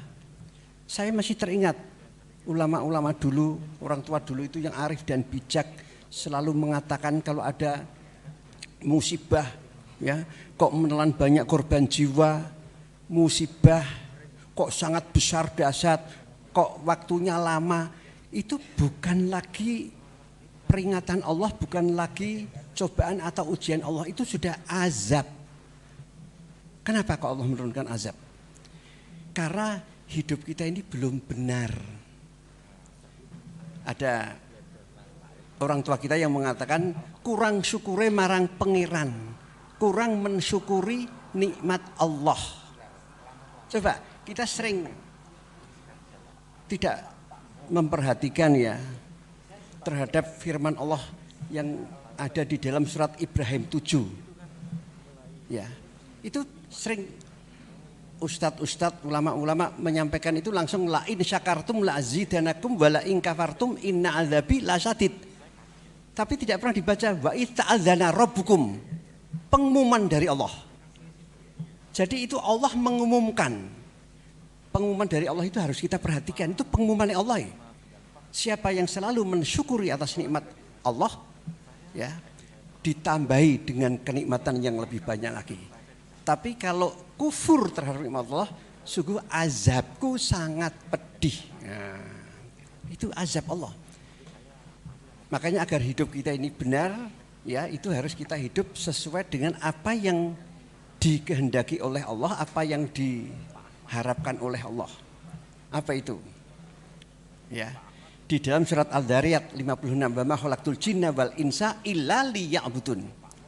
Ini coba, Allah tidak akan menciptakan jin dan manusia. Itu artinya jin dan manusia tidak akan diciptakan oleh Allah illa liya'budun, kecuali hanya untuk mengabdi atau untuk beribadah kepadaku. Saya sering risih melihat teks di televisi ya, stasiun TV. Ada dua yang membuat saya risih. Itu diartikan Allah tidak akan menciptakan jin dan manusia kecuali hanya untuk bersujud kepadaku. Ya, yang pertama, ya, bersujud. Yang kedua, Allah tidak akan menciptakan jin dan manusia kecuali hanya untuk menyembahku. Seakan-akan sujud dan menyembah itu sholat. Sehingga kita diciptakan oleh Allah hanya untuk sholat saja. Atau ibadah mahdhah saja. Ya. Padahal kan ibadah itu tidak hanya sholat. Tadi dikatakan ibadah mahdhah dan ibadah muamalah. Atau ibadah mahdhah dan ibadah ghairun mahdhah. Kalau definisi ibadah, coba buka HPT. Definisi ibadah di bab permasalahan yang 5. Taqarrub ilallah bimtisali awamiri wajtinabi nawahi wa amali bima ahdzal bisyari, itu ibadah. Taqarrub, mendekatkan diri kepada Allah dengan jalan melaksanakan apapun yang diperintahkan oleh Allah, meninggalkan apapun yang dilarang oleh Allah, hanya mengerjakan apapun yang diridhoi Allah. Itulah ibadah. Sehingga termasuk berbisnis, berdagang, ya, bertijarah itu ibadah. Apapun yang kita lakukan itu mempunyai nilai ibadah. Bapak Ibu panjenengan rawuh di tempat ini pertama kali nawaitunya untuk bersilaturahim, itu ibadah. Ya, la yadkhulul jannah qadiyarahim, tidak bakal masuk surga orang yang tidak senang atau memutuskan silaturahim. Man syarahu anzun sa'afi umrihi wa anjub satafi rizqihi falyasil rahimah. Orang yang senang silaturahim itu dipanjangkan umurnya dan dilapangkan rizkinya. Siapa yang tidak senang panjang umur dan banyak rezeki? Apalagi pengajian, thalabul ilmi. Ya. Man kharaja fi thalabil ilmi kana fi sabilillah hatta yarji fil bait. Siapa yang menghadiri pengajian, ya, atau menuntut ilmu, selama aktivitas menuntut ilmu di luar rumah itu seperti jihad fi sabilillah azza wa jalla hatta yarji fil bait, sampai pulang kembali ke rumah. Itulah. Jadi apapun yang kita lakukan itu adalah ibadah. Kalau apapun yang kita lakukan itu, ya, mengamalkan apa Quran dan Sunnah di dalam kehidupan kita sehari-hari. Ya. Nah, akhirul kalam saya, sebelum nanti saya buka untuk tanya jawab kepada Cak Nun, ya, saya tertarik dengan wasiat Nabi. Ketika Nabi sebelum wafat, beliau itu mengatakan taraktu fikum amroini lan tadillu ma tamassaktum bihima kitabullah wa sunnata rasul. Aku warisi, aku tinggali kamu semuanya itu dua hal, dua perkara. Kalau kamu di dalam hidup berpegang kepada dua warisanku, Quran dan Sunnah, dijamin hidupmu itu tidak bakalan sesat. Hidupmu itu akan bahagia, akan sejahtera ya di dunia dan di akhirat. Oleh karena itu jadikanlah Al-Quran dan As-Sunnah itu sebagai rujukan ya, sebagai referensi hidup kita agar kita selamat di dunia wa fil akhirah. Sekarang saya buka ya sesi untuk tanya jawab, nggak perlu terminan, langsung siapa yang tanya langsung dijawab sama Cak Nun. Ya monggo, siapa? Silakan.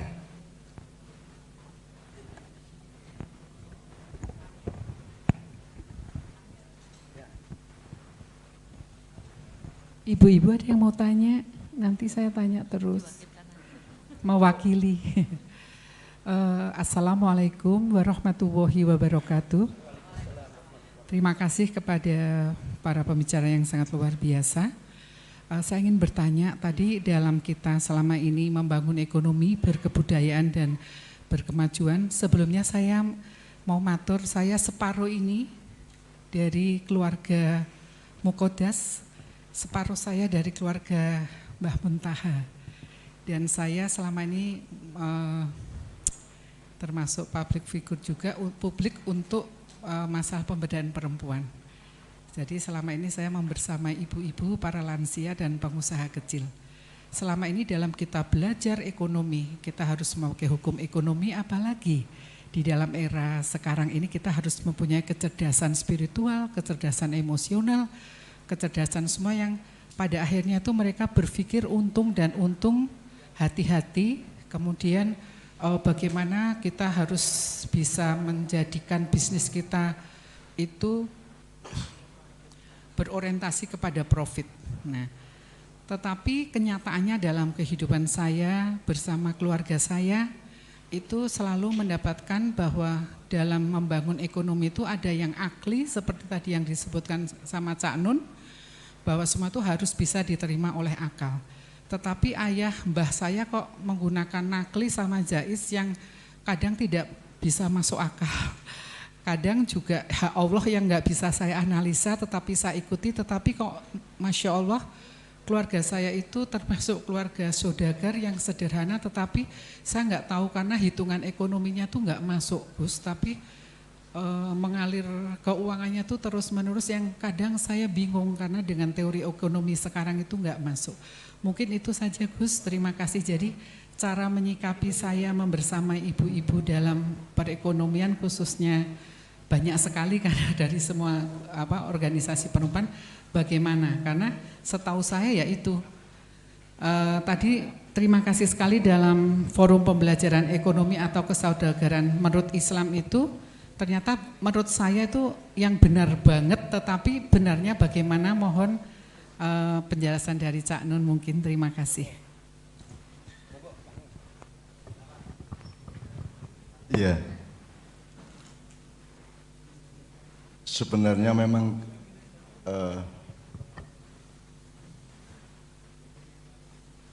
ekonomi itu perniagaan atau persaudagaran ya, itu memang sebuah fadilah khusus dari Allah kepada manusia. Jadi ada orang yang punya kepekaan dagang, punya kepekaan bisnis, ada yang tidak, termasuk saya tidak gitu ya.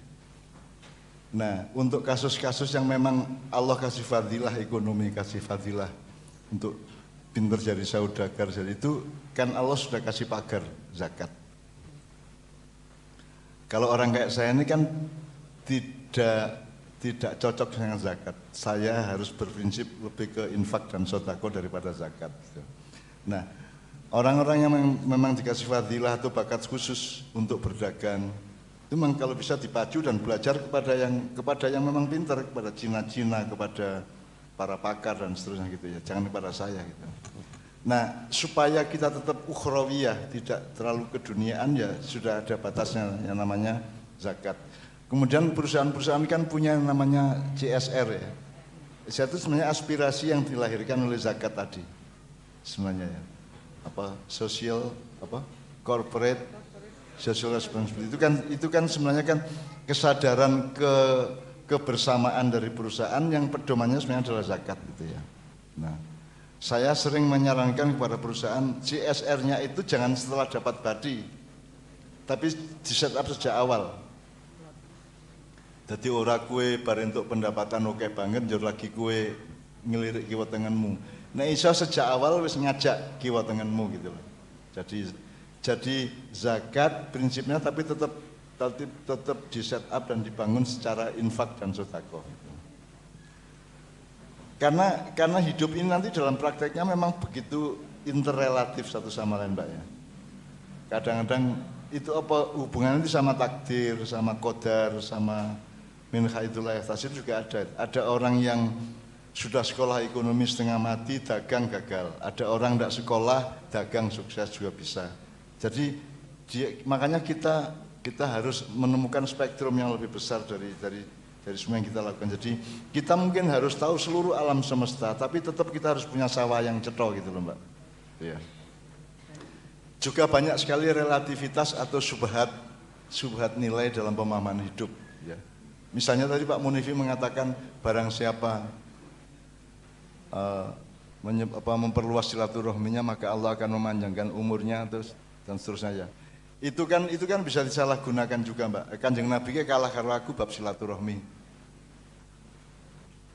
Kanjeng Nabi sudah diambil Allah umur 63 tahun, saya 68 tahun belum diambil. Ya.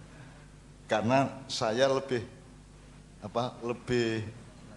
silaturahminya lebih rajin dibandingkan Kanjeng Nabi, kan tidak bisa diputuskan seperti itu ya.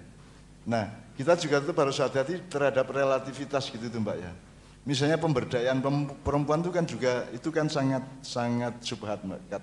Istilah, lo perempuan itu kira berdaya po. Setahu saya Islam tuh memanjakan wanita dan rodo ngidak wong lanang ya. Kalau saya, misalnya warisan wanita dapat separuh, laki-laki dapat 2 kali lipat dari wanita, tapi kan kudu dinggo kabeh. Nek wanita entuk separuh dinggo dhewe, kan oke sing dhewe kuwi dan seterusnya lah. Kalau saya ngelihat banyak hukum-hukum Islam itu memanjakan wanita. Ya.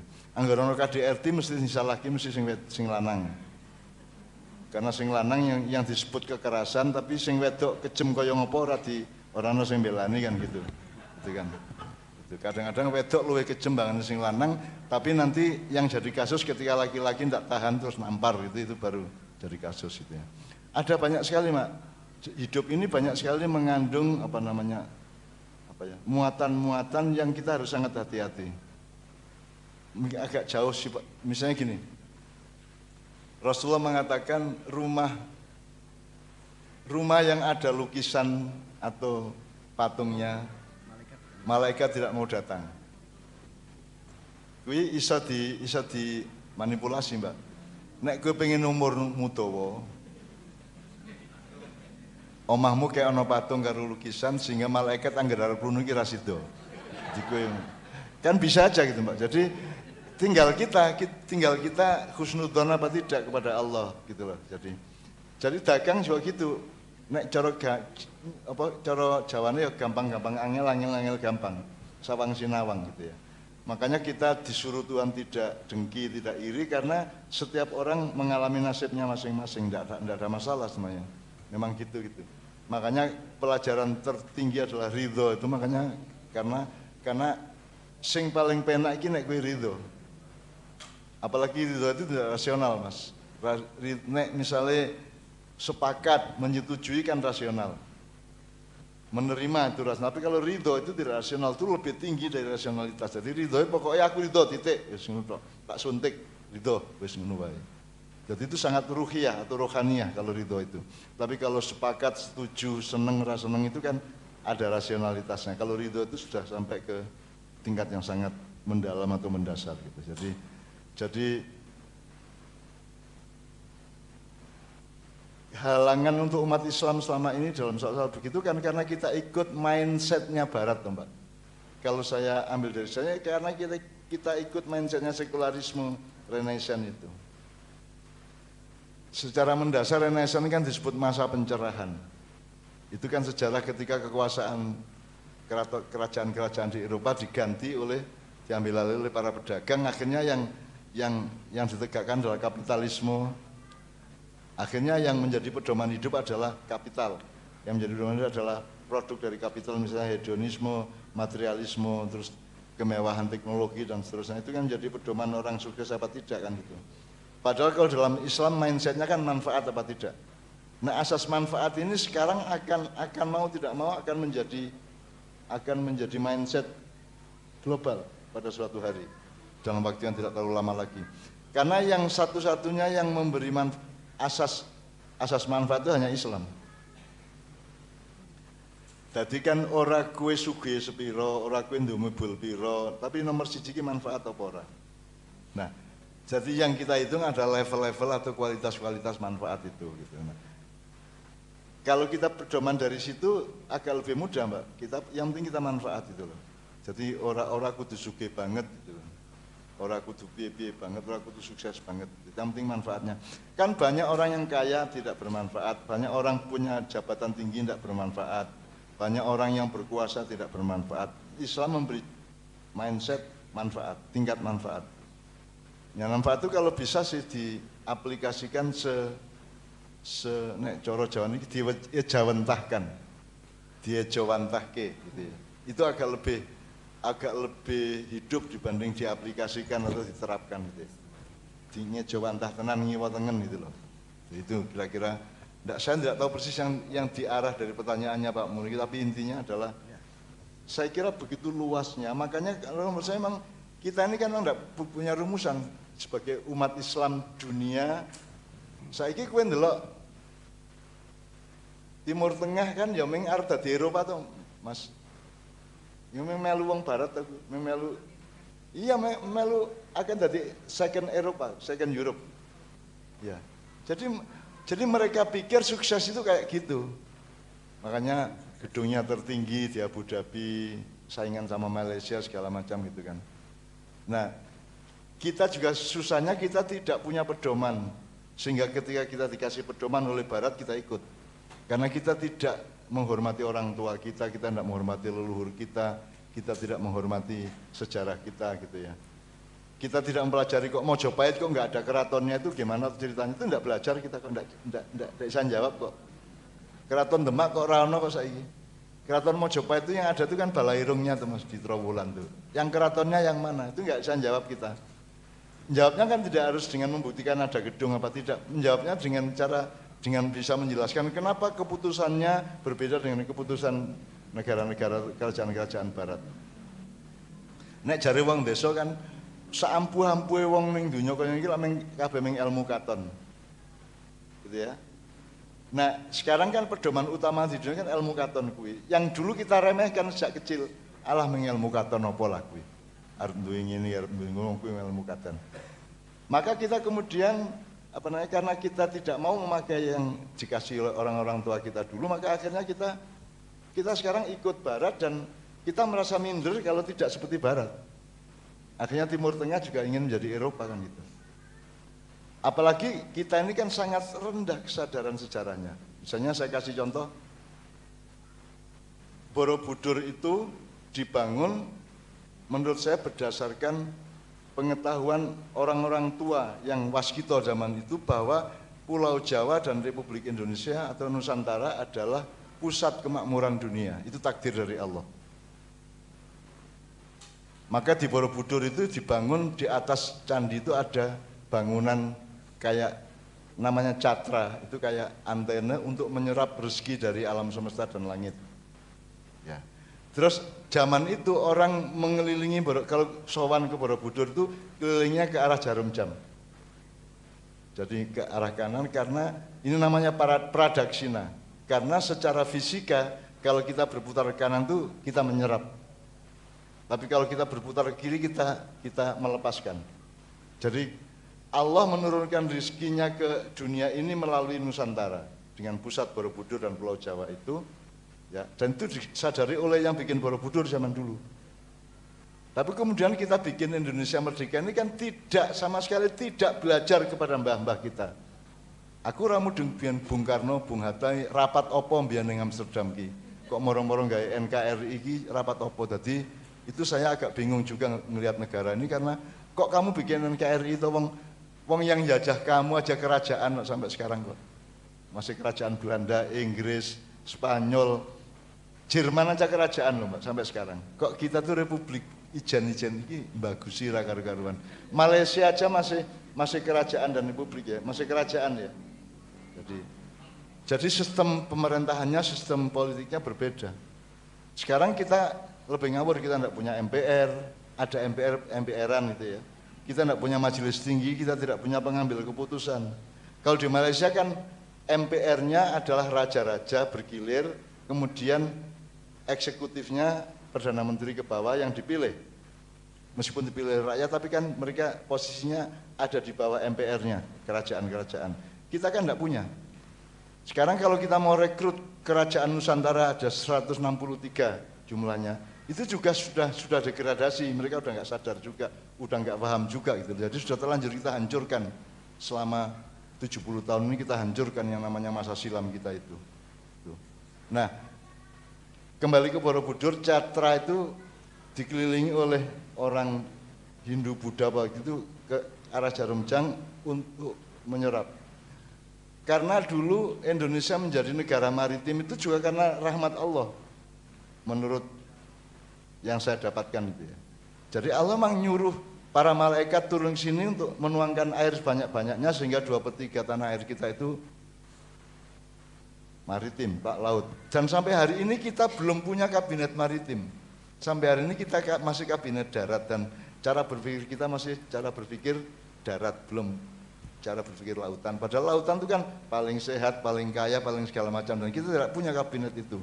Hanya punya menteri kemaritiman tapi tidak berpikir secara komprehensif soal itu. Nanti setelah kita menyerap rezeki dari Allah melalui pradaksina, nanti Allah menyediakan, nanti harus kamu kembalikan, kan harus setelah innalillahi harus wa ilaihi rajiun. Nah itu mengembalikannya lewat Mekah. Di sana muternya ke kiri. Kalau di Indonesia muternya ke kanan. Nah, nanti itu berarti pelepasan energi. Itu namanya prasawiya kalau dalam bahasa Sangsekerta kuno gitu ya. Hal-hal seperti itu mungkin saya nggak benar loh ya. Mungkin saya nggak valid, nggak solid juga. Tetapi mbok dipelajari, kalau memang tidak bantahan saya. Bantah yora, percaya yora, iki ra cetha, ra sidik wong Indonesia iki. Ra cetha. Nek iya ya yora, yora iki mergo iyane sok ora ya orangnya sok iya kan gitu kan. Indonesia itu kan sidiknya lemah sekali, Mbak. Maka sukar amanah. Dari pada segala urusan, prosesnya, eskalasinya, strukturnya, sistemnya itu kelemahan utamanya adalah tidak sidik gitu. Ora tenanan. Ora tenanan. Jadi nggawa Islam ini ya ora tenanan. Menurut saya loh ya. Tafsir-tafsir yang kita terima di sini itu selama 14 abad sejak Rasulullah itu menurut saya juga kok ngono toh ya. Misalnya tadi itu loh, walatan senasibaka minat dunya bukan fit dunya, walatan senasibaka minat dunya. Jadi itu ada sebuah perjuangan panjang menuju akhirat. Kalau kembali ke istilahnya Pak Muniki persentase tadi, akhiratmu berang persen, duniamu berang persen. Kalau pakai cara berpikir Allah tadi, akhirat 100%, dunia 100%. Karena di situ bukan matematika material, bukan dialektika materialnya Hegel sama Karl Marx gitu ya. Di situ itu algoritmanya itu al-Khawarizmi. Jadi algoritmanya itu algoritma rohaniyah kan gitu.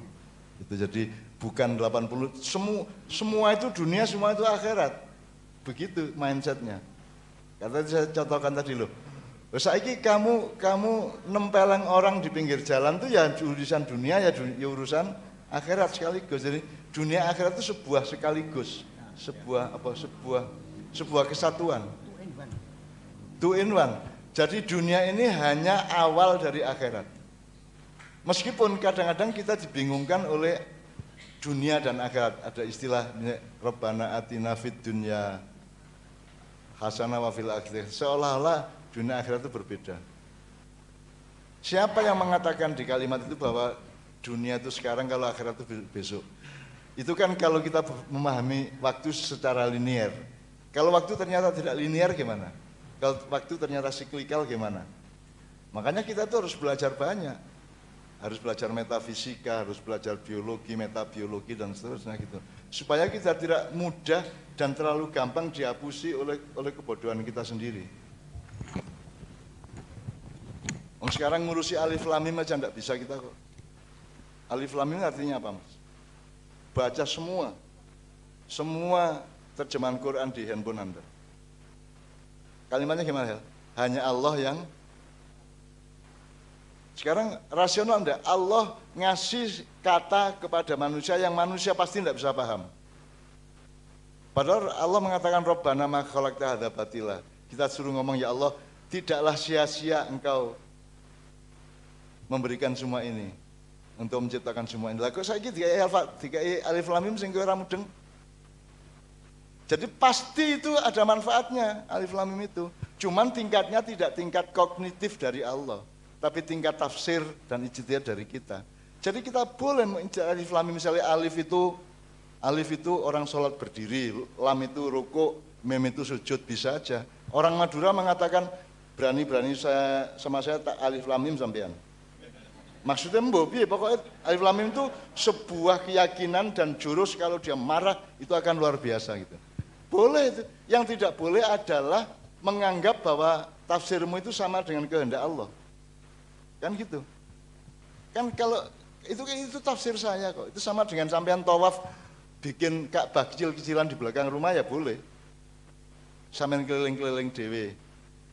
Asal tidak menganggap bahwa itu tawaf. Iki mengincipi tawaf, kangen karo Mekah ra iso rono, ra ndek duit, ya wis tak gawe-gawe dhewe cilik-cilikan tak mubeng-mubeng karo wiritan. Kan boleh, Mas. Boleh. Asal yang tidak boleh adalah menganggap itu Ka'bah.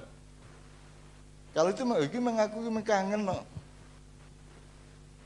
Ya saiki ibu-ibu, bapak tugas di luar kota, rong sasi kan kangen tau kuwi. Lah biasanya nggo kathok to. Nggo celana dalamnya istri sama kutangnya to. Terus pas ning hotel kayak ngene itu ditele. Ngene. Boleh toh? Boleh nggawe bojone dhewe ya. Ora masalah. Lucu, pancen lucu urip iki ya. Aku ora nganti ngono kuwi ya. Tapi kan enggak apa-apa gitu itu kan. Itu indah menurut saya, itu indah, enggak ada masalah gitu loh. Nah, jadi kita tuh sering kehilangan manzilah. Manzilah itu ketepatan proporsi sesuatu hal. Ketepatan berpijaknya sesuatu hal. Ya, makanya Rabbi anzilni munzalan mubarakan itu supaya kita terbiasa untuk ditepatkan oleh Allah.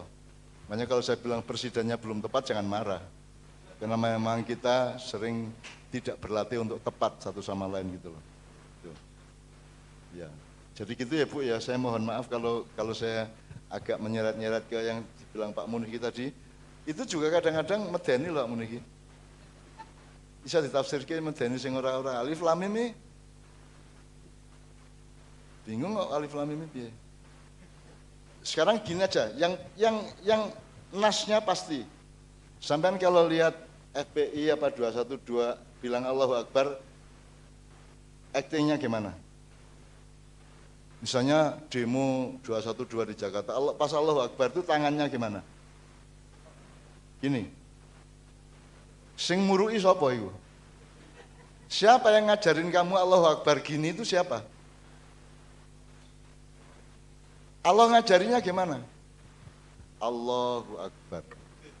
Jelas toh?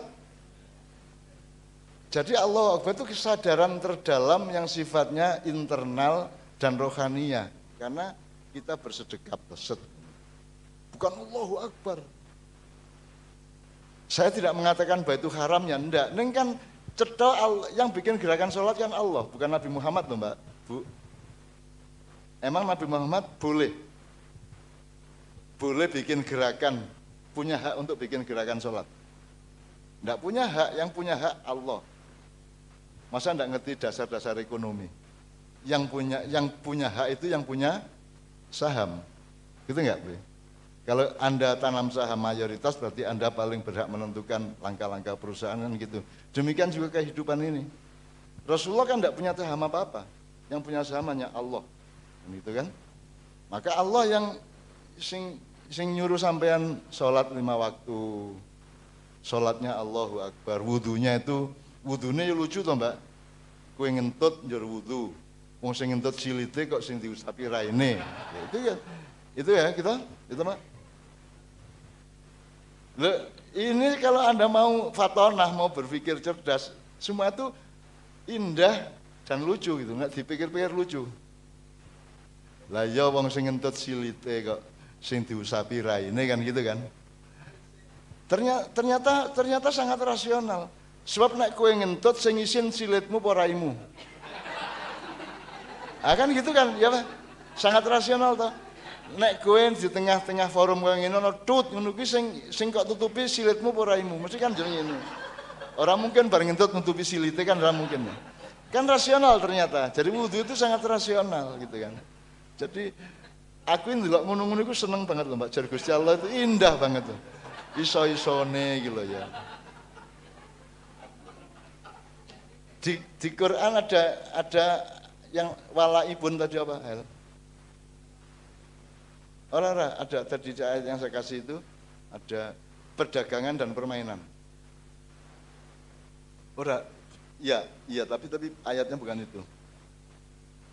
Ada ayat yang Allah menyebut perdagangan dan permainan. Nah, kata main aja kita tidak tegas. Ada permainan, ada main-main, ada memain-mainkan. Ya, tijaratan aulawan. Kenapa kok Allah bikin terminologi yang menjejerkan tijarah dan lahwun? Ya. Itu bagian dari tafsir yang tidak pernah ditafsirkan Bapak-Bapak. Sampai membaca tafsir apa saja, Jalalain, Ibnu Katsir, Quraisy apa segala itu biasanya tidak pernah ditafsirkan. Kenapa? Innallahu was-sami'ul basir. Kenapa sami'ul basir tidak ada basirul sami? Tidak ada. Semua sami'un basir. Tidak ada rohimur rohman, tidak ada yang ada rohmanur rohim. Karena secara ilmu rohman itu tertentu, kalau rohim juga tertentu itu. Jadi itu Allah tidak akan membalik itu. Tidak mungkin Allah bikin warrohimur rahman, tidak mungkin. Itu mesti rahman rahim. Dan itu berarti itu filosofi ilmu, filsafat ilmu sebenarnya. Sama dengan sami'un basir. Ternyata memang pendengaran jauh lebih penting daripada penglihatan. Ya. Jadi kalau Anda punya anak kok tunarungu itu lebih parah daripada kalau tunanetra kan gitu kan.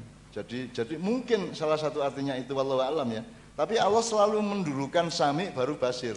Gak ono basir terus sami gak ono kan gitu. Dan itu sangat banyak di Quran, Bu. Sangat banyak di Quran yang gitu-gitu yang tidak pernah ditafsirkan. Itu loh. Termasuk alif lam mim tadi itu. Banyak sekali dan saya itu senang sekali baca Quran itu karena setiap kali saya baca itu ketemu lagi sesuatu yang baru. Sesuatu yang baru, yang loh kok ngene ya, kok urutannya kayak gini ya. Sekarang coba nyuwun sewu yang sampean hafal Bu ya. Qul a'udzu birabbin nas, terus malikin nas, ilahin nas. Berarti urutannya Rabbin nas, malikin nas, ilahin nas. Itu apa itu? Bisa enggak itu kita balik bismillah, qul a'udzu bimalikin nas, ilahin nas, Rabbin nas, kan enggak boleh. Qul a'udzu birabbin nas, baru malikin nas, baru ilahin nas. Itu 3 urutan itu berarti ilmu sosial. Itu manajemen sosial, manajemen politik, manajemen dagang, manajemen apa saja. Jadi nomor 1 itu mindsetnya harus rububiyah atau robun. Sampean kepada anak, kepada suami, kepada anak buah, kepada siapa saja itu nomor 1 harus ke pengasuhan. Nomor 1 punya jiwa mengasuh, jiwa mengayomi.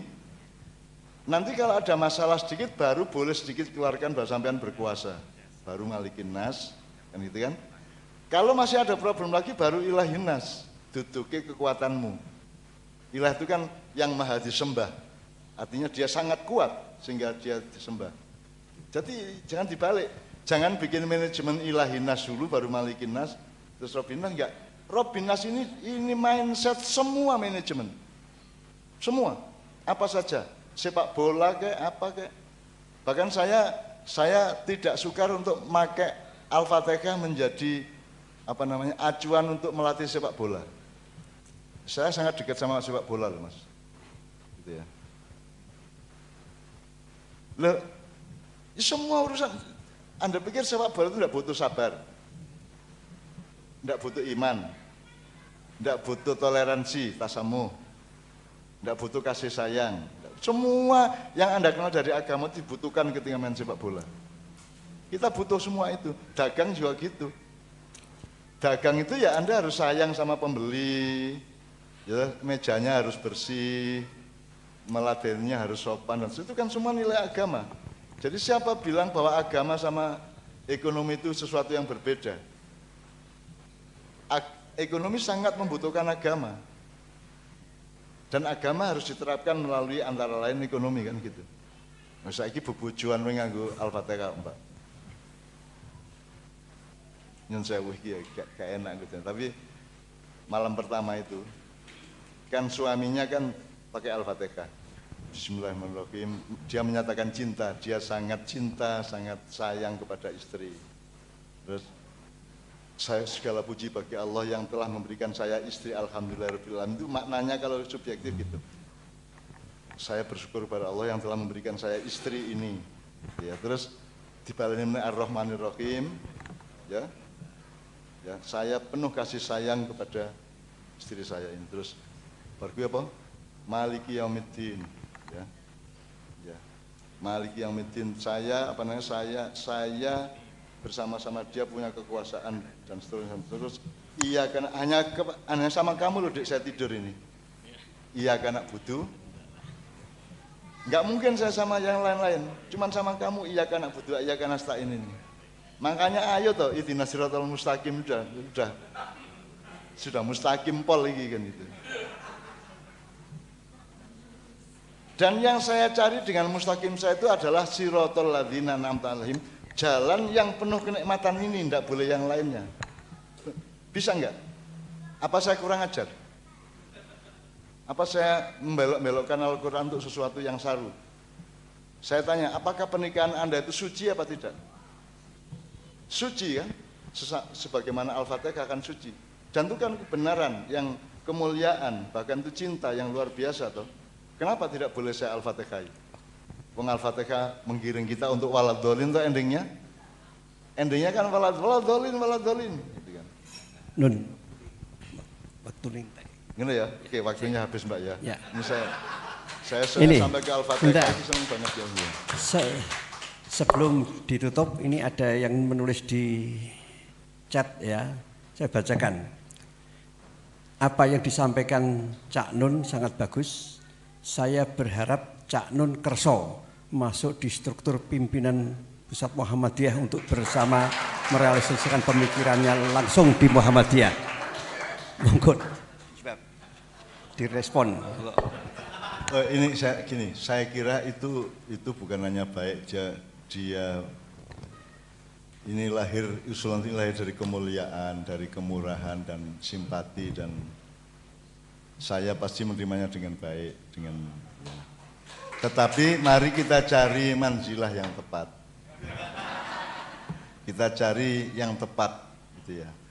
Apa tepat saya di situ? Apa tidak saja saya itu punokawan saja. Punokawan itu sewaktu-waktu anytime kalau diperlukan kita rembuk. Jadi misalnya saya rutin di PP Muhammadiyah di majelis apapun, saya dan tidak usah forum serius dan banyak orang, semacam rapat juga tidak masalah saya. Tidak apa-apa itu. Jadi misalnya ada forum kecil yang serius, yang sifatnya rapat plus, jadi bukan seminar gitu ya. Kan ini agak seminar itu. Saya tidak ada masalah itu. Saya dengan senang hati. Saya punya kartu anggota pemuda Muhammadiyah dan Ikatan Pelajar Muhammadiyah di Jombang maupun di Jogja. Dan saya yang mendirikan majalah Kuntum. Kan itu kan. Dan saya yang memilih nama Kuntum itu dari ayatnya Muhammadiyah. Kuntum khairu ummatin ukhrijat linnasi ta'muruna bil. Itu kan saya ambil dari ayat itu, memang. Kuntum itu saya kelas 2 SMA ya. Ya, ini ya. Jadi Munich ini sahabat saya luar biasa sejak di SMA kelas 1. Meskipun dia sama Pak Busro sama Pak Jafnan San Afandi itu termasuk sing pinter. Aku ini sing kimia untuk 3,5 aku. Jadi saya itu lulus itu karena pertimbangan keamanan. Itu serius, di MUHI itu serius. Saya itu kalau pakai nilai, saya pasti tidak lulus. Jadi goniometri, kimia, organik, non-organik, anorganik. Pokoknya sing apik iki bahasa Indonesia karo bahasa Inggris. Liyane iki jeblok kabeh. Jadi nggak mungkin lulus aku. Tapi kemudian saya nguping di kantornya Pak Sugiarso, kepala sekolah. Pak Masud, guru saya goniometri usul, Pak Giarso, saya usul dan minta dengan sangat Ainun ini diluluskan aja. Loh kenapa? Kata Pak Giarso, daripada kita repot setahun lagi mbok sudah lulus. Ternyata lulus saya Mas, alhamdulillah. Itu yang usul Masud, Insinyur Masud itu, guru saya goniometri ya. Ya, dulu jadi malah ingat ya, setelah ujian, dulu kita ujian itu bocor terus diulangi lagi, ingat gak? Bocor ujiannya itu, wah sudah seneng-seneng mau liburan, ada pengumuman ujiannya diulangi lagi karena bocor. Nah yang menarik ini, ketika baru saja lulus, udah ngomong-ngomong, cita-citanya jadi apa? Ada yang jadi dokter, insinyur, macam-macam. Ainun cita-citanya jadi apa? Terkenal, gitu. Kelakon.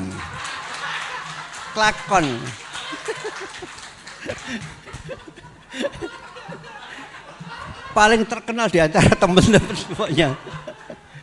Ya. Dan kalau sekolahnya dong nggawa tas, ora tau nggawa tas. Disak, dilempit disak. Majalah apa Persada apa pokoknya. Bawa majalah itu. Disak. Tur kalau duduk di kelas itu paling pojok belakang. Pasti. Dari kelas 1, kelas 2, kelas 3 paling pojok. Ben iso maca apa-apa. Ya. Barangkali ini yang bisa kita sampaikan bersama ya, mudah-mudahan apa yang disampaikan Cak Nun tadi bermanfaat ya. Monggo saya kembalikan kepada Mbak MC.